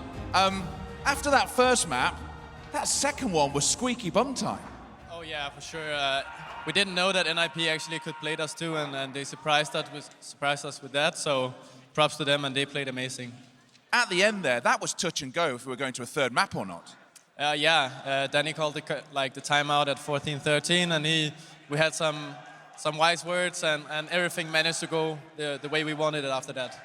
the difference between those two maps as well. I mean, in the first, were you disappointed you didn't get the 16-0? Of course, you're always a little bit disappointed when you have like the chance to 16-0 someone, but we're just trying to close it out. Our T side on Mirage last time against Renegades wasn't that impressive, so we just wanted to win. And then there's so much difference between that and the second map. You said you were surprised that they could play Dust 2. How surprised were you? How much did it take you by surprise? Honestly, I think we had a good start on the T side, and then they just got momentum, caught us off guard, and yeah, it's a hard map to play when you don't have economy, and they played their chances really well, and I think, yeah, it could have gone both ways for sure. How comfortable are you as a team now, being called the best team in the world, possibly the best CS roster of all time? It's been quite a while since we played like big tournaments, like 3 months or something like that, so you never know if you still have the level, but we feel really confident going into the semi-final, and yeah, it was a really good warm-up. Well, the last big tournament was the Grand Slam, of which you took home all that money and the gold coins. What did you buy? Oh, not that much. Good, like Christmas gifts for everyone I love. What a time to get a thing like that. I do have to ask you one question though. Tomorrow, MIBR. I mean, this feels like a match that was coming from a couple of years ago. They've got the old lineup back together. What do you envision happening tomorrow in that semi-final? Oh, that's a tough one. We're going to go home and study them as well as we can, and obviously we expect a tough match, but yeah, time will show, and we're just going to prepare and do our best. Looking forward to it tomorrow. How ill are you guys? How much is this affecting you? We feel better now. There's no excuse, and I just want to say one last thing, like everyone supporting for NiP, it's like really crazy that we have the support for these legends, and even though you don't cheer for us, we still love the passion you have. You guys are amazing. Thank you for coming. Talented, successful, and a nice guy. It's not fair. Thank you very much. We will see Astralis tomorrow in a semi-final, which is going to be a brute. It's back to you, Swearanthus. And, you know, I kind of have to touch on the fact there that he said it's not going to be easy. They're going to have to go home and study these guys. And, you know, when we paint that big picture of what this semifinal is tomorrow, MIBR certainly not a team to be taken lightly this deep into the tournament run, nor is the Mountain Dew amped Game Fuel power play of the day, which is exactly what I have for you right now. And it's Chad Burchill delivering all that goodness. The Mountain Dew Amp Game Fuel Power Plays.